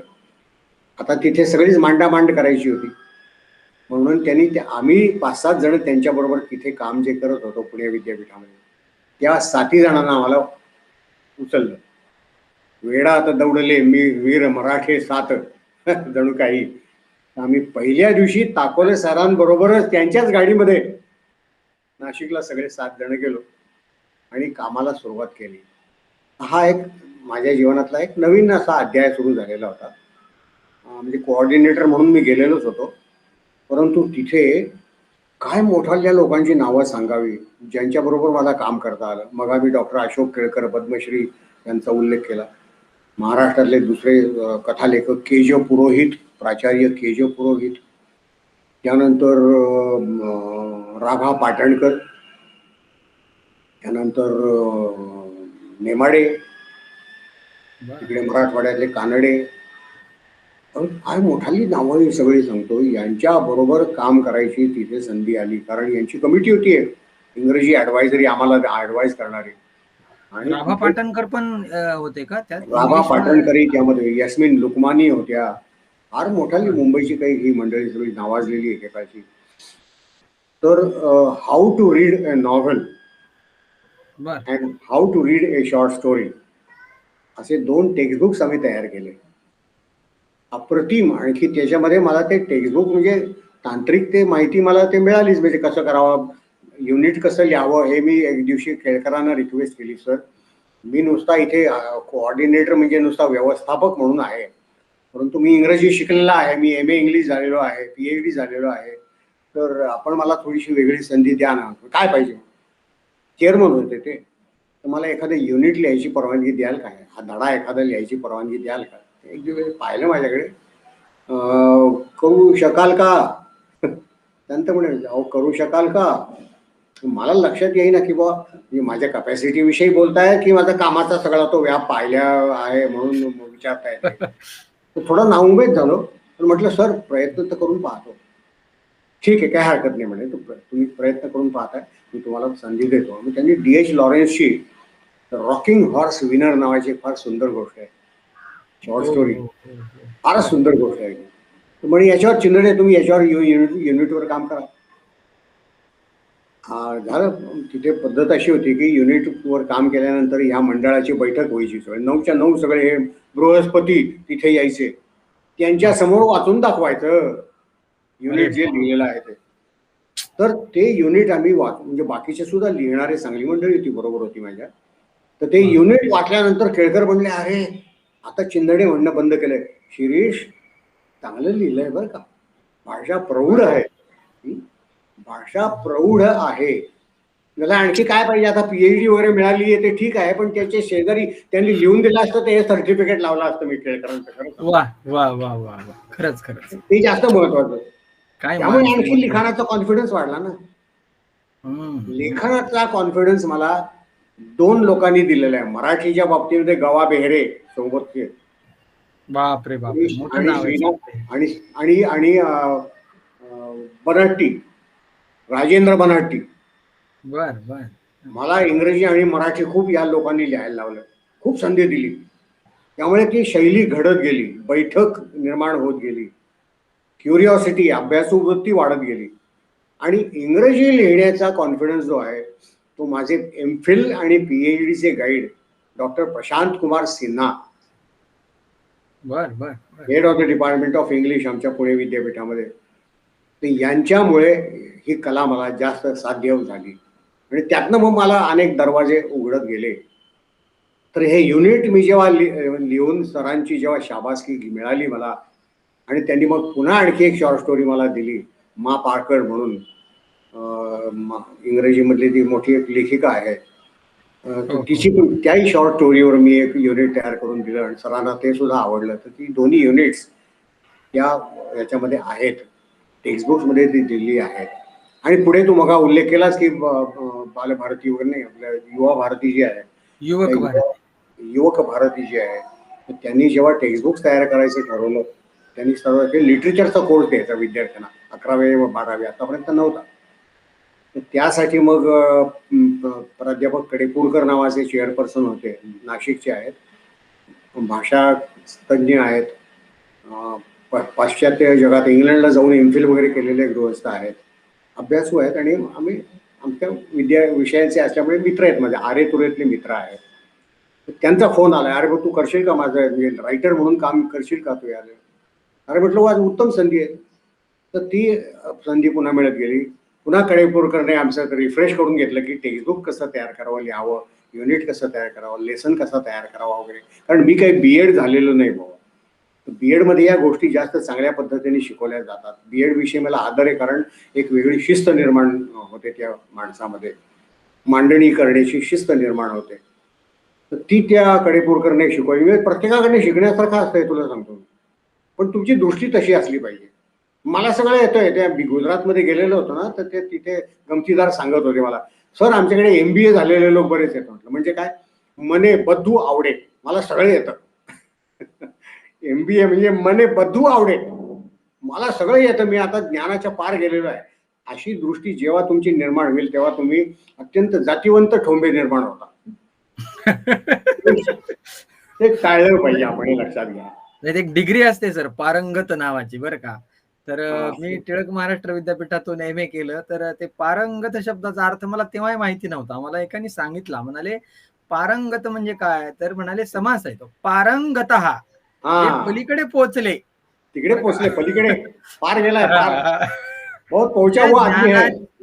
ज्ञानाची परिसीमा असते, त्या पलीकडे गेलाय बुवा, अशा अर्थानं. सर मला आठवतंय MA ला मी असताना तुम्ही, मला वाटतं पुंबा वगैरेला सुद्धा, म्हणजे मॅनेजमेंट इन्स्टिट्यूट जे आहे पुणे विद्यापीठाचं, तिथे तुम्ही जायचात, काही लेक्चर्स द्यायचात बहुतेक, आणि तुम्ही तिथलं काही गोष्टी आम्हाला शिकवत होतात थोड्या थोड्या. म्हणजे मला ते जाणवायचं, साहित्याचा संदर्भ देत देत तुम्ही मग ते रिलर्न आयविन टॉफलरचे काही स्टेटमेंट, हो, हो, हो. याचे वाक्य आहे की नाही. मग मला अजून आठवत आहे, तुम्ही ते काय literate of 21st century, someone who is the illiterates of tomorrow.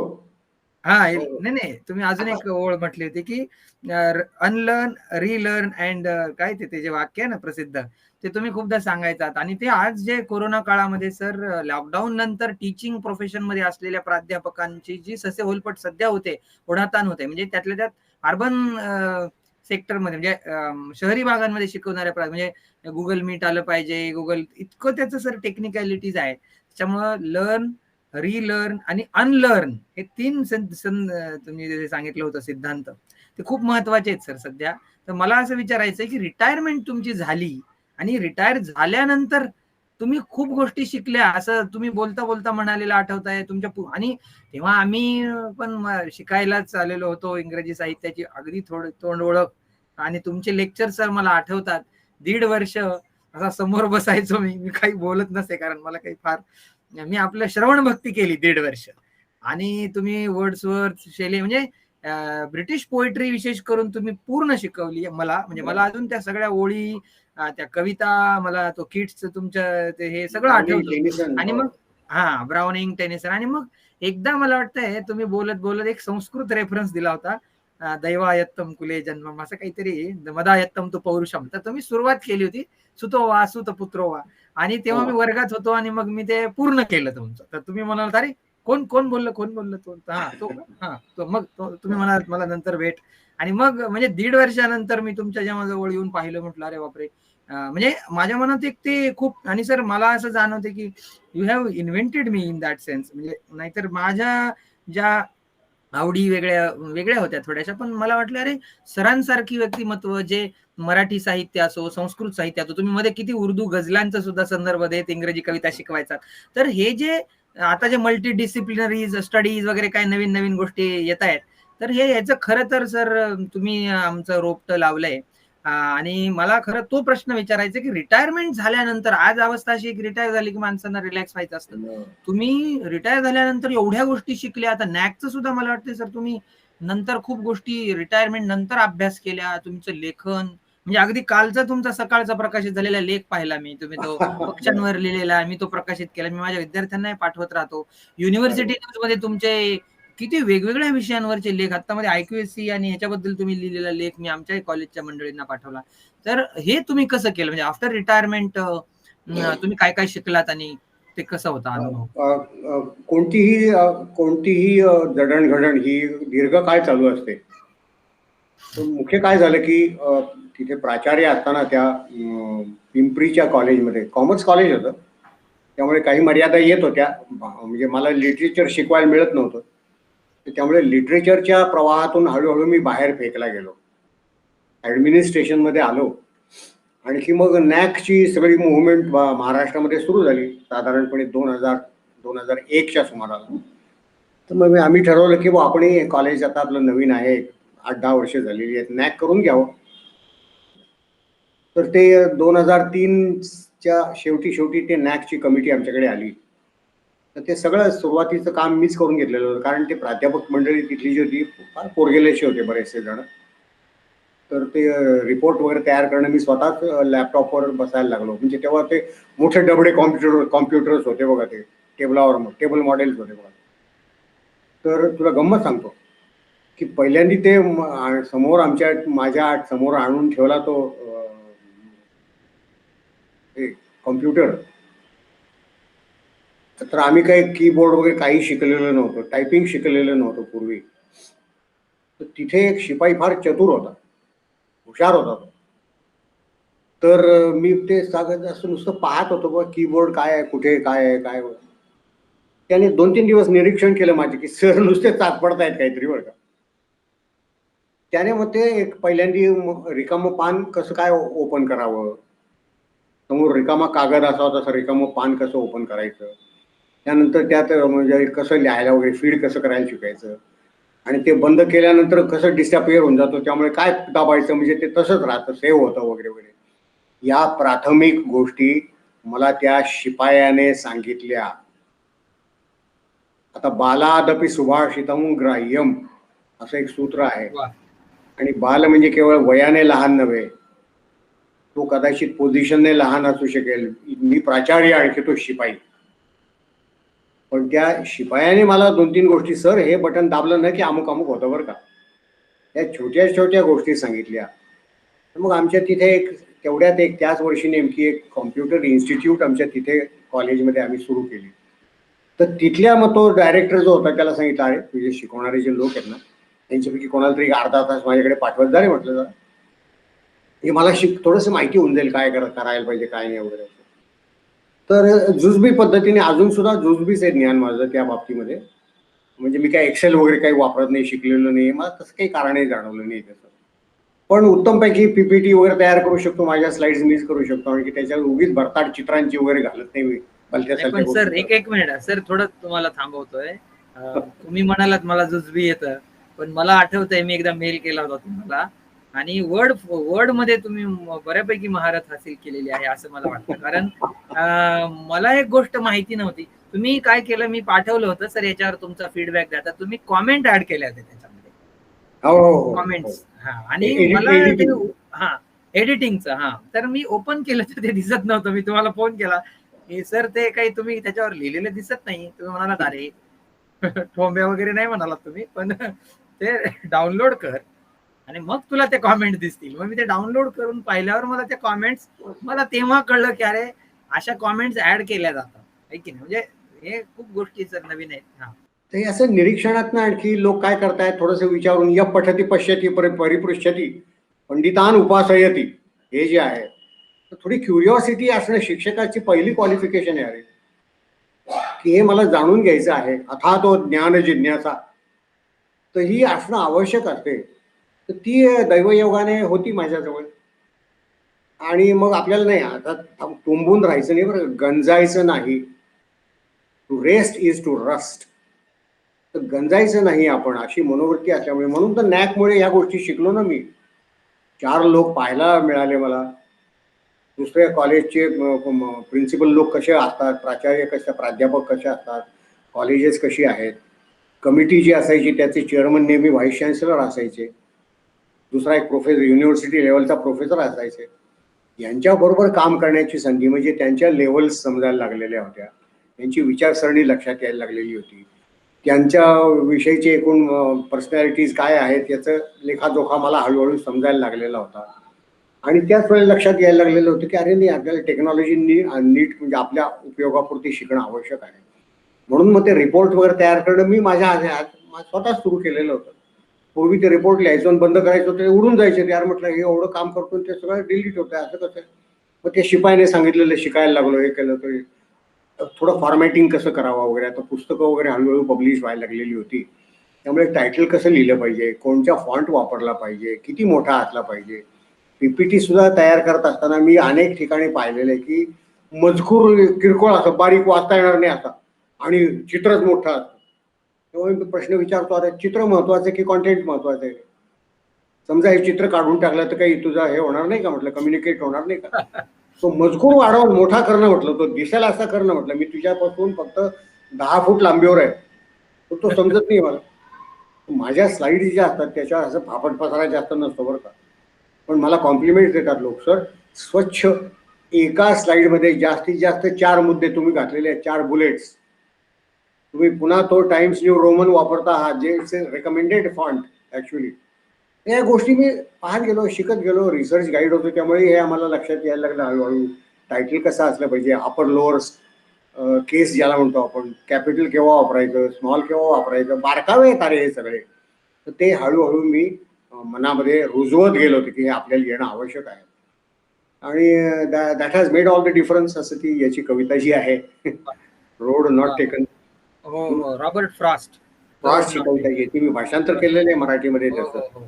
मला सर ती तुम्ही पाठवली होती, आणि ती मी फेसबुकवर सगळीकडे पाठवली होती. लोकांच्या खूप चांगल्या प्रतिक्रिया आल्या.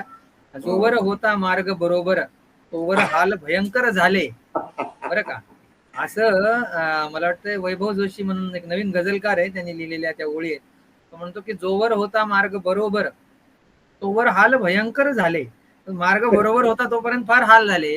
जसा मार्ग सोडला माझा, तेव्हा मग मला जीव मला मिळाले स्थान आपुल्याचे, त्याची जवळ आहे असो. तर सर मला असं विचारायचं की पीएचडीचं जे तुम्ही केली, सिन्हा सरांकडे केली पीएचडी, आणि ती मग तुम्ही विषय कसा निवडला, आणि ते 5 जे कवी तुम्ही घेतले पीएचडी साठी, तुमच्या पीएचडी बद्दल जरा थोडक्यात सांगाल. तुमची पीएचडी काय होतं लेखन इंग्रजी, प्रक्रिया कशी झाली, आणि मला वाटतं तुमच्यावरचा एक लेख सर तुम्ही मध्ये लिहिला होता, दीर्घ लेख आहे, मी तो वाचला. तुम्ही त्याच्यात असा उल्लेख केलाय की रेल्वेत मधून येताना जाताना सुद्धा तुम्ही रेल्वेत सुद्धा नोट्स काढायचा आणि अभ्यास करायचा. तर तो काळ, पीएचडी बद्दल जरा सर सांगा. ती मोठी आनंदाची गोष्ट आहे ती, कारण एमफिल नुकतं सुरू झालेलं होतं. आणखी तुम्हाला एमफिल शिवाय पीएचडी करता येत नाही असा त्यावेळेचा नियम होता. सगळे गमतीदार नियम आमच्या वेळेसच आले असं झालेलं आहे.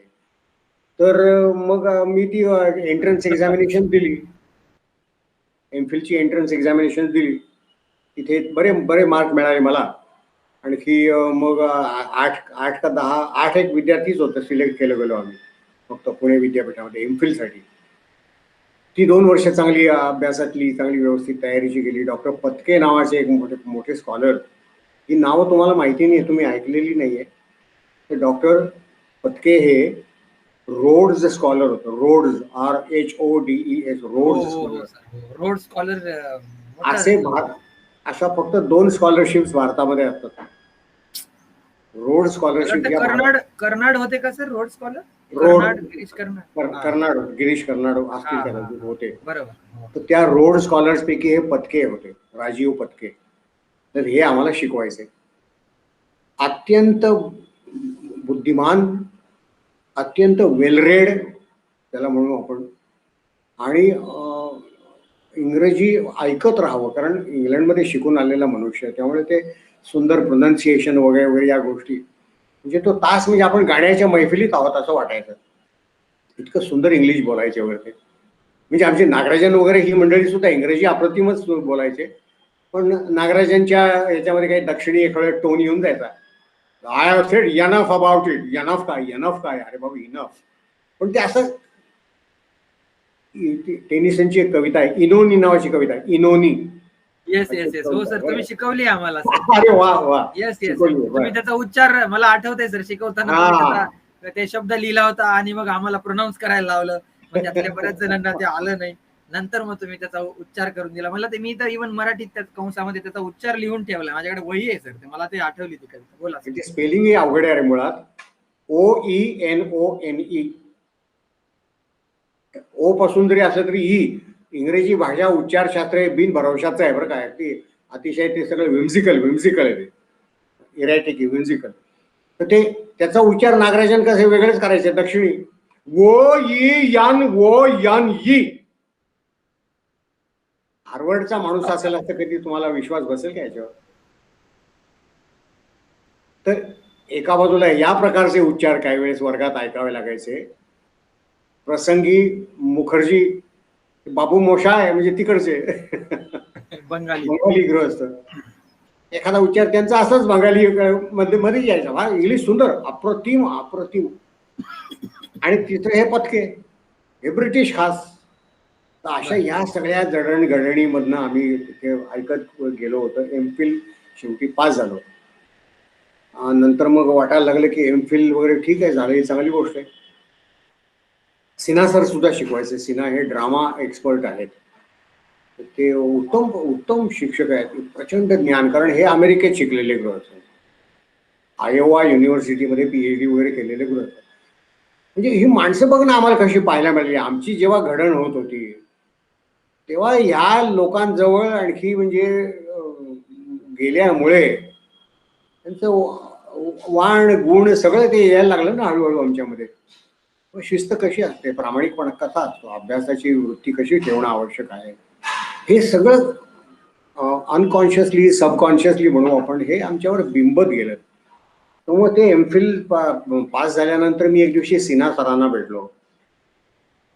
तर म्हटलं मी एमफिल तर झालेलो. Oh Shirish, I know you are done well, okay. तर म्हटलं बघ मला सर PhD करायची फार इच्छा आहे, तर आपण मदत कराल का? सिन्हा म्हणले काही हरकत नाही, कारण सिन्हांची प्रमोशन्स वगैरे अवलंबून होती तेव्हा, वर्ष 2 वर्षात. आणि तिथं हेड ऑफ द डिपार्टमेंट किंवा प्रोफेसर जो असतो, तुम्ही किती PhDचे गाईड आपलं विद्यार्थी निर्माण केले, तर ते अजून कोणीच नव्हते त्यांच्याकडे विद्यार्थी, लक्षात घे, सिन्हांकडे. तर सिन्हांकडे मी माझं MPhil पूर्ण केलं. तर ते म्हणे, Shirish, what is your choice, तुला काय विषय घ्यायला आवडेल MPhilच्या डिसर्टेशनसाठी.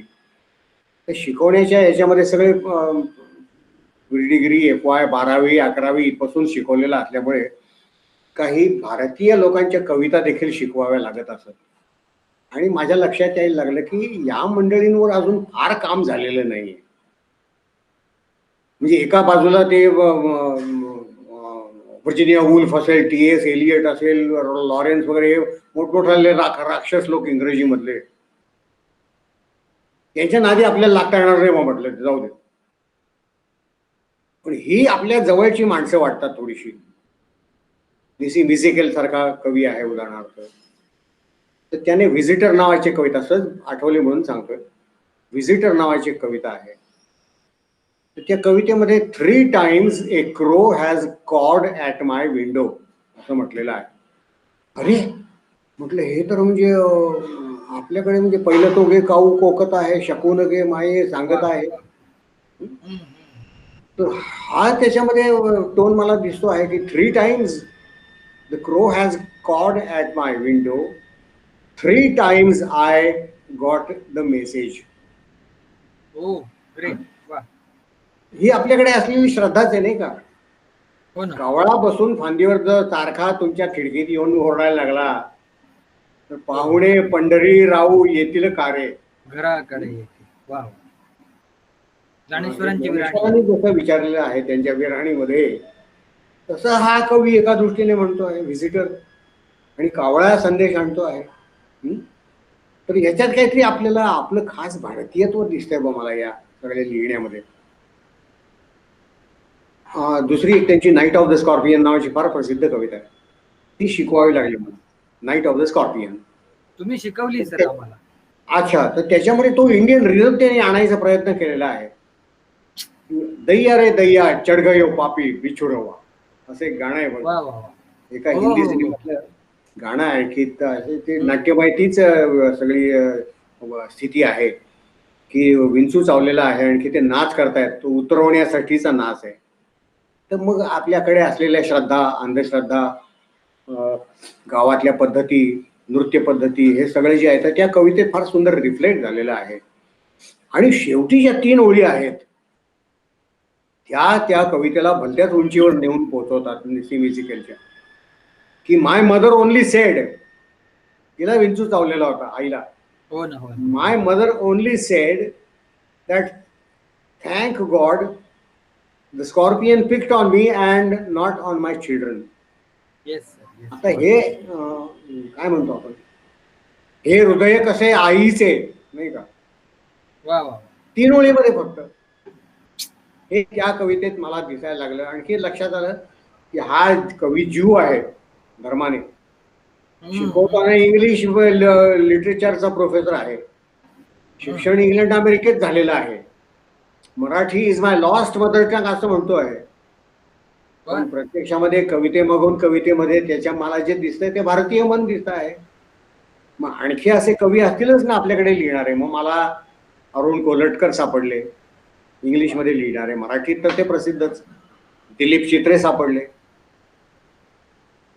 दिलीप चित्र्यांनी द बनियन ट्री नावाची कविता, प्रसिद्ध कविता आहे. हो सर, तर ते आम्ही बडोद्यात राहायचो असं त्यांनी लिहिलेलं आहे. आमची फॅमिली वाड्यामध्ये मोठं झाड होतं, वडाचं वाटतं ना, वडाचं झाड होतं. वडोदरा वड ज्याच्यावर वडोदरा. ते मग तोडलं. आमची आजी तिथे होती, ती म्हणजे अरे वडाचं झाड तोडू नये, कारण सगळं कुटुंबच उद्ध्वस्त होऊन जातं, मुळंच निघून गेली ना सगळी.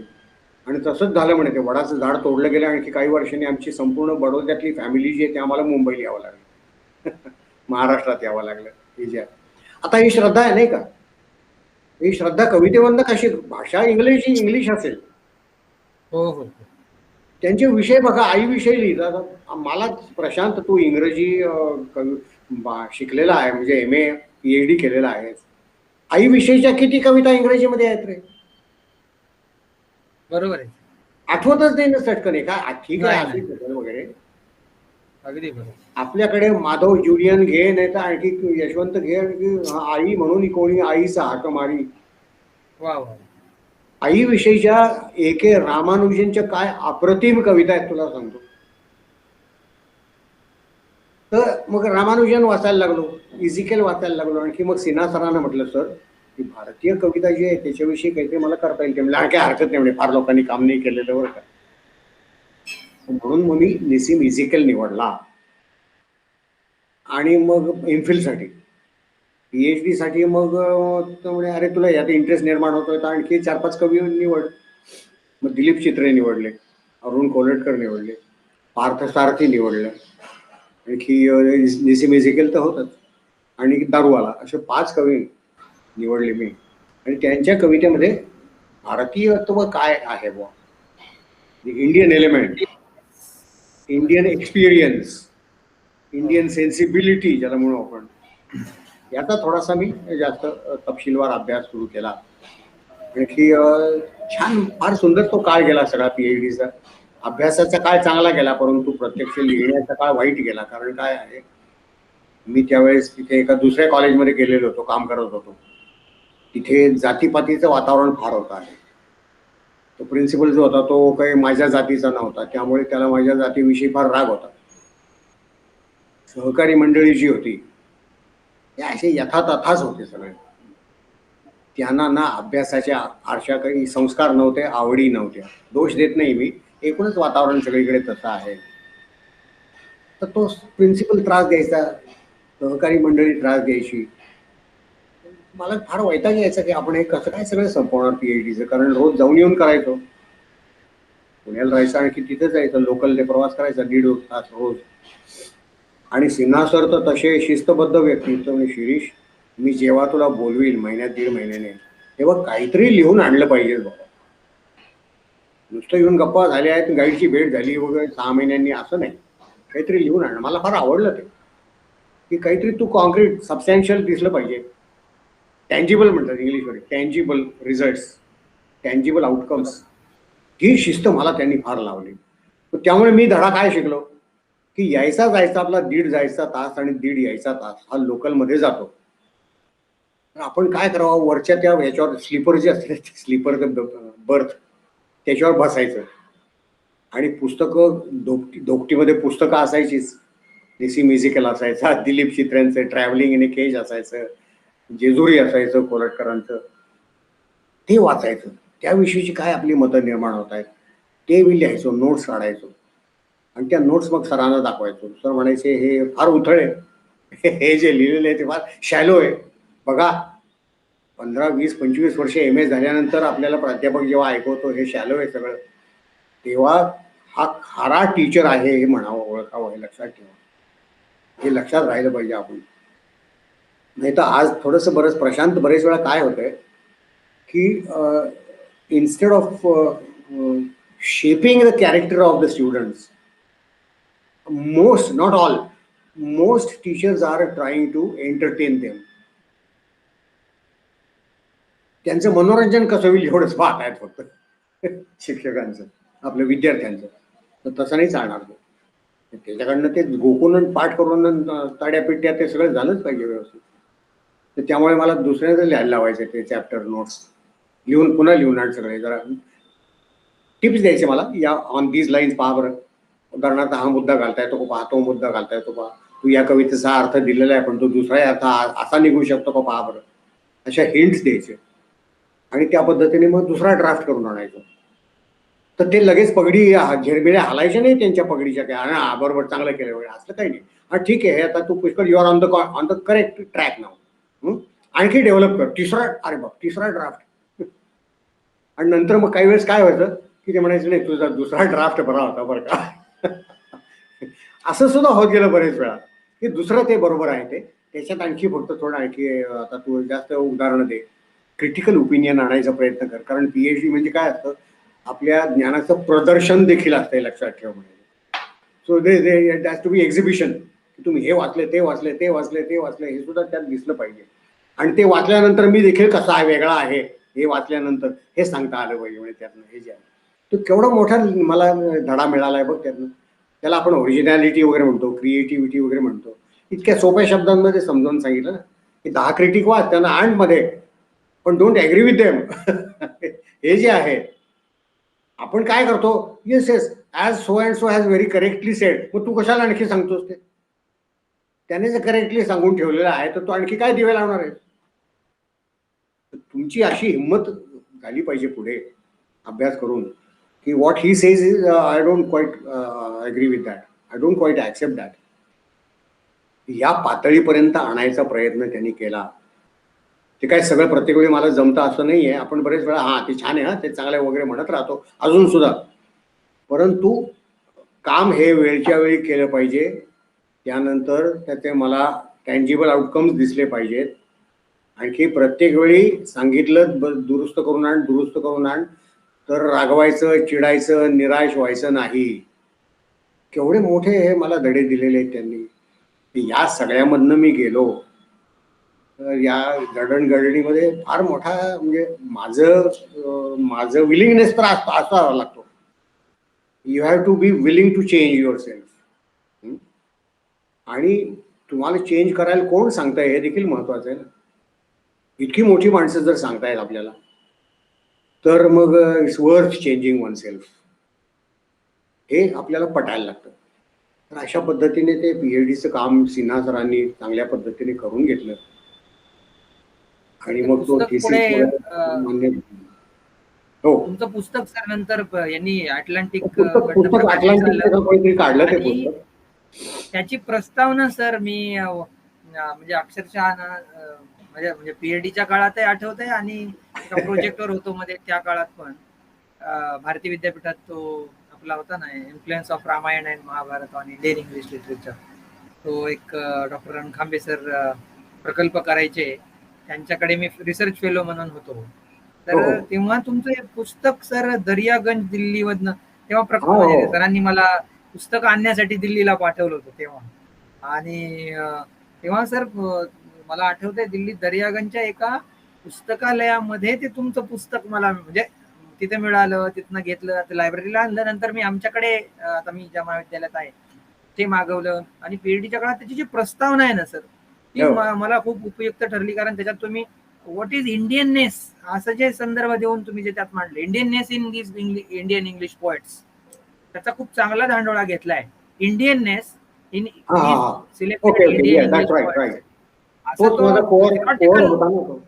थेरॉटिकल फ्रेमवर्क ते फार सुंदर केलंय आणि मग चॅप्टर्स मध्ये तुम्ही प्रत्येकाला अनालाइज केलाय. पण त्या प्रस्तावनेमध्ये मला जे पाहिजे होतं ते मिळालं. आणि दुसरी आठवण सर, चित्र्यांची जी कविता आहे बनियान ट्री तुम्ही जे म्हणालात, ती सर आमच्या महाविद्यालयाचं आणि जपानच्या एका विद्यापीठाचं टायप आहे. तर जापानी मुलं दरवर्षी गणपतीच्या काळात आमच्याकडे येतात. आता 2 वर्षांपासून हे कोरोनामुळे नाही झालं, तर क्योटो सांगे विद्यापीठाची मुलं, तर मी त्यांना इंग्लिश, कॉन्व्हर्सेशनल इंग्लिश असा एक मला त्यात विषय दिलेला आहे शिकवायला. तर मी शिकवत असताना भाषेच्या सर खूप अडचणी असतात. जापनीज मुलं इंग्लिशचं तेवढं त्यांना हे नसतं. तर मी सर एका दिवशी बनियान ट्री ही जी कविता आहे ती कविता शिकवली सर जापनीज मुलांना. प्रतिमा दाखवल्या सर, प्रतिमा म्हणजे बनियान ट्री दाखवली. कारण बुद्धिझम मध्ये पण वडाच्या झाडाचं महत्व आहे. नंतर मग तर त्या वेगळा अनुभव असा आला की त्या मुलांनी एवढी रिलेट केली सर ती कविता. जपानी मुलं भारतीय इंग्रजी कवीची ती कविता ऐकून ते एवढे प्रभावित झाले. म्हणजे मला खरं तर त्यांना कॉन्व्हर्सेशनल इंग्लिश, दिस दॅट अशा गोष्टी शिकवायच्या होत्या. मी थोडं साहित्याच्या अंगाने भाषेकडे त्यांना नेलो आणि सर तो खूप वेगळा आणि सुंदर अनुभव होता. तर म्हणजे हायकू त्यांना लिहायला सांगितले वगैरे. तर हे खरं तुमच्याकडून आल्यामुळं ह्या गोष्टी काही करता येतात. आता सर खरं तर हे खूप विस्ताराने आणि खूप छान आपण बोलतोय आणि एकेका विषयावर सर खरे वेगवेगळे इंटरव्ह्यू व्हायला पाहिजे. आता मी सर थोडक्यात तुम्हाला असा प्रश्न पुढचा आहे की आपण उत्तमोत्तम अनुवाद केलेले आहेत, तर आपल्या अनुवादाच्या सफरीबद्दल थोडक्यात आम्हाला सांगा. लेखक जो असतो त्याला कम्युनिकेशन, लिखाण हे कम्युनिकेशनच आहे नाही का. तो संवाद आहे. आणखी एकाकी माणसाचं मन असतं लेखकाजवळ, कोणातरी जवळ तरी बोललं पाहिजे म्हणून तो लिहित असतो. आता प्रत्येक वेळेस स्वतः सुचलेलं, स्वतःला भावलेलं, जाणवलेलं तो शब्दबद्ध करेल असं काही नाही. काही चांगलं वाचन देखील त्याला वेळोवेळी मिळत असतं करायला. असं वाचन मला करायला मिळत गेलेलं होतं. आणखी शिवाय मनामध्ये एक लेखक दडलेला होताच, आणि लेखकाला आपलं नाव सतत कुठेतरी झळकलं पाहिजे असं वाटत राहत असतं. म्हणजे बघ, मी तिथे अगदी प्राध्यापक जेव्हा झालो, अगदी ताजा ताजा नवा नवा प्राध्यापक होतो, तेव्हा आमचे ते काव्य मंडळ वगैरे सगळं होतं. तर तेव्हा मी लिखाणाला खूप जोरात सुरुवात केलेली होती. आता मी मागे वळून पाहिल्यानंतर माझ्या लक्षात येतं की महाराष्ट्र टाइम्सने अनेक रविवारी माझ्या लघुकथा छापलेल्या होत्या. त्यानंतर एकदा तर चक्क सत्यकथेमध्ये माझी कथा आली. सत्यकथेमध्ये तुमचं साहित्य येणं हा फार मोठा मान सन्मान होता. म्हणजे तुम्हाला मान्यता मिळायला सुरुवात झाली, प्रतिष्ठान तिकडे. आणि युगवाणी ही त्या तिकडची मराठवाडा, विदर्भ, नागपूर या पलीकडच्या भागातली फार प्रतिष्ठित असलेली जी जर्नल्स आहेत, त्यामध्ये माझे लेख यायला लागलेले होते. पाडगावकरांच्या कवितेचं वैशिष्ट्य काय आहे, सुरेश भटांच्या कवितेचं, असे थोडेसे ज्याला आपण रसग्रहणात्मक आस्वादक समीक्षा म्हटलं जातं त्याला बघा. तर अशा प्रकारचं लिखाण मी खूप केलं, भरपूर लिखाण केलं. तर वाटायला लागलं की अरे आपला थोडासा लेखक आहे कोणीतरी. तेवढ्यात बेहरेंची ओळख झाली, गवा बेहरे. त्यांचं सोबत साप्ताहिक होतं, आणखी दुसरी काही आणखी मासिकं वगैरे सुद्धा होती त्यांची वगैरे. तर त्यांनी लिहायला फार उत्तेजन दिलं मला, खूप उत्तेजन दिले. ते कुलकर्णी नावाचे संपादक होते. ते म्हणायचे, शिंदे तुम्हाला विषय दिला की तुम्ही तो करून येतात बरोबर म्हणे, अगदी बरोबर तुमचं, you are a very reliable writer म्हणून बरं का. कारण तो उत्साह जास्त होता ना, म्हणजे प्रतिभेपेक्षा उत्साह जास्त होता. तर त्या उत्साहाच्या भरातही मी भाषांतराकडे वळलो असलो पाहिजे, असा एक माझा समज आहे की काहीतरी सतत असलं पाहिजे, आपल्या नावावर असलं पाहिजे, लिहिलं पाहिजे. म्हणून मग ते काही कथा वगैरे मी भाषांतरित केलेल्या होत्या, त्या वर्तमानपत्रांमध्ये देखील छापून आलेल्या होत्या. म्हणजे महाराष्ट्र टाइम्स असेल, तरुण भारत असेल, केसरीमध्ये लिखाण येत होतं माझं, भाषांतर केलेल्या गोष्टी येत होत्या. पत्र लिहायचो मी, वर्तमानपत्रांना पत्र फार लिहायचो. महाराष्ट्र टाइम्सने सुद्धा पत्र छापलेली आहेत. केसरीने तर या महिन्याचे उत्तम पत्र म्हणून माझा फोटो आणखी मला बक्षीस दिलेलं होतं. दर महिन्याला चांगलं एक पत्र कोण छापेल, लिहिल बा. तर असं चहूबाजूंनी लिखाणाचा उत्साह निर्माण झालेला होता सगळा. आणि तारुण्य होतं, हा दुसरा भाग आहे. ऊर्जा भरपूर असते अंगामध्ये, तर ती ऊर्जा चांगल्या पद्धतीने व्यक्त झाली पाहिजे. तर ती लिखाणासारखी गोष्ट जी आपल्याला हातात मिळालेली आहे, त्याच्यापेक्षा आणखी चांगला आविष्कार कोणता असू शकेल. ते या उर्मीमधनं भाषांतर करत गेलो. काही चांगली झाली, काही वाईट झाली, करत गेलो. नाउमेद झालो नाहीये. टीका झाली असेल, लोक म्हणत असतील हे काही जमलं नाही. गौरी देशपांड्यांनी एकदा मला ऐकवलं, त्यांची कविता मी केलेली, नाही दिलीप चित्रेंनी फादर रिटर्निंग होम अशी त्यांची कविता आहे. Father returning home. हो, ती सध्या सर 12वीच्या पुस्तकात लावलेली आहे, क्रमिक पुस्तकात लावलेली आहे काय? आणि मुंबईतल्या विशेष करून वडिलांना ती जास्ती अपील व्हायसारखी आहे. कारण ते असं हा अगदी मुंबईचे लोकल खास. हो. तर त्याचं ते फादर रिटर्निंग होम किती साधं सोपं सरळ सुंदर इंग्लिश आहे की नाही. मी त्याचं त्या शीर्षक जे आहे त्याचं केलं, वडिलांचे गृहागमन. चित्र्यांनी जेव्हा ते पाहिलं, माझा कान धरला. ते फार प्रेमळ होते फार. त्यांच्या घरी जायचो मी गप्पा मारायला. रे अशी खूप बोलायचे. टेलिफोन एकदा आला की अर्धा तास तर बोलायचे सांगतो. तर ते म्हणे, अरे अरे तू काय संस्कृत काय हे आणलं म्हणे, वडिलांचे गृहागमन. तुला आणि मलाच हे फक्त समजेल, बाकी कोणाला समजेल म्हणे आता हे. कारण तो पॉलिग्लॉट होता, म्हणजे त्यांना अनेक भाषा यायच्या, अनेक भाषा. फार बुद्धिमान विद्वान मनुष्य होता सांगतो तुला. अनेक कला त्या माणसाजवळ होत्या. म्हणजे बघ, निर्णय लोकांचे सहवास कसे मला मिळत गेलेले ते लक्षात घे. तर त्याने ते कॉमेंट मारल्याबरोबर माझ्या लक्षात आलं, साधेपणा हे फार महत्वाचं आहे बरं का याच्यामध्ये, भाषेच्या वापरामध्ये असलेला जो आहे. वडील घरी येतात असं का बरं केलं नाहीच म्हटलं साधं. मी म्हटलं बाबा मला पहिल्यांदा असं सुचलेलं होतं, पण ते वडील कुठेतरी गावाला गेलेले आहेत किंवा हरवले किंवा म्हणे घरी आले असं काही त्याचा अर्थ होतो की काय बुवा, फार शहाणपणा शिकवू नकोच म्हणे मला, जाऊ द्या आता चल. तर असं यातनं शिकत गेलो अरे, की म्हणजे टीका झाली थोडक्यात, म्हणजे जे आहे भाषांतर जे केले त्याच्यावर टीका झाली, लोकांना आवडलं नसेल, चुकीचं आहे, बरोबर नाहीये. करत गेलो, केल्याने होतं आहे रे, आधी शिकत केलेच पाहिजे. जातो, वा शिकत जातो माणूस वा त्यातनं. वा. तर असं शिकत गेलो, आणखी भाषांतराकडे वळत गेलो. कारण काय आहे, प्रत्येक जण इंग्लिश वाचत नाही, अगदी सुशिक्षित लोक सुद्धा इंग्रजी वाचत नाही, कंटाळा फार आहे. तर अशा लोकांपर्यंत काहीतरी चांगलं साहित्य पोहोचलं पाहिजे बुवा. नाही का, भाषांतरकार हा मिडवाईफ बरोबर तर बरोबर. मिडवाईफरी करायचा प्रयत्न केला हा थोडक्यामध्ये. आणि त्यामुळे मग चक्रधर जसे म्हणत होते, मी संस्कृत नाही लिहिणार. किती लोकांना संस्कृत येतं, ज्ञानेश्वरांनी का बरं, माऊलीने का बरं मराठीत आणलं सगळं, संस्कृत किती लोकांनी येतं हा प्रश्नच आहे ना. त्यामुळे मग ते मराठी भाषांतर एका अर्थाने भाषांतर नाही येते, पण एक भाषेत आणलं ते. तर तसं मी भाषांतरकार जो असतो त्याला ही दुहेरी उर्मी असते. एक तर लेखक म्हणून मला काही ते जिवंत राहायचं आहे म्हणून मी भाषांतर करतो आहे, आणि हे मी काहीतरी चांगलं पाहिलं वाचलेलं बरं का, ते इतरांना सुद्धा सांगावे, शहाणे करूनही सोडावे सकाळी जन, ही उर्मी देखील त्या मागे असते, म्हणजे क्रिएटिव्हिटी असते, आणि त्याचप्रमाणे प्रबोधन करण्याची इच्छा देखील असते. यातनं भाषांतर काही माझ्या हातून होत गेली, आणि ती काही बरी झाली, काही ठीक झाली, काय माहिती नाही मला, करत गेलो. अल्बेर पुढे पुढे कामू पुढे करत राहिलो.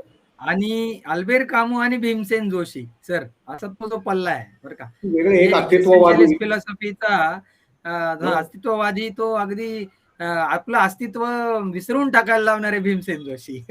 तर हे दोन म्हणजे खरं तर हे दोन स्पेसिफिक पुस्तकांबद्दल काय भारतरत्न, एवढं टॅलेंटेड भारतरत्न मनुष्य म्हणून कसा आहे नाही का.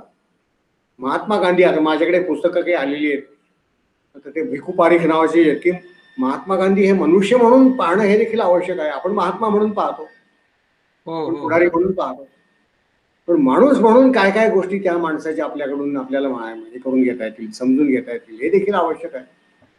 तसंच भीमसेन जोशी हा माणूस म्हणून गाणारे तर म्हणून ते दैवीच ते देणगी होती त्यांच्याजवळ, काही शंकाच नाही. त्यांच्या घरी एकदा लहानपण आम्ही गेलो सुद्धा होतो, मी तरुण वयात, SP कॉलेजच्या जवळच राहायचे. अरे, एक पाहुणे धुळ्याहून आलेले होते, त्यांना त्यांचा कार्यक्रम ठरवायचा होता भीमसेनजींचा, तर ते आमच्याकडे आलेले होते. मग आमच्या घरचेच मित्र होते, चल रे माझ्या बरोबर म्हणे भीमसेनकडे जाऊ.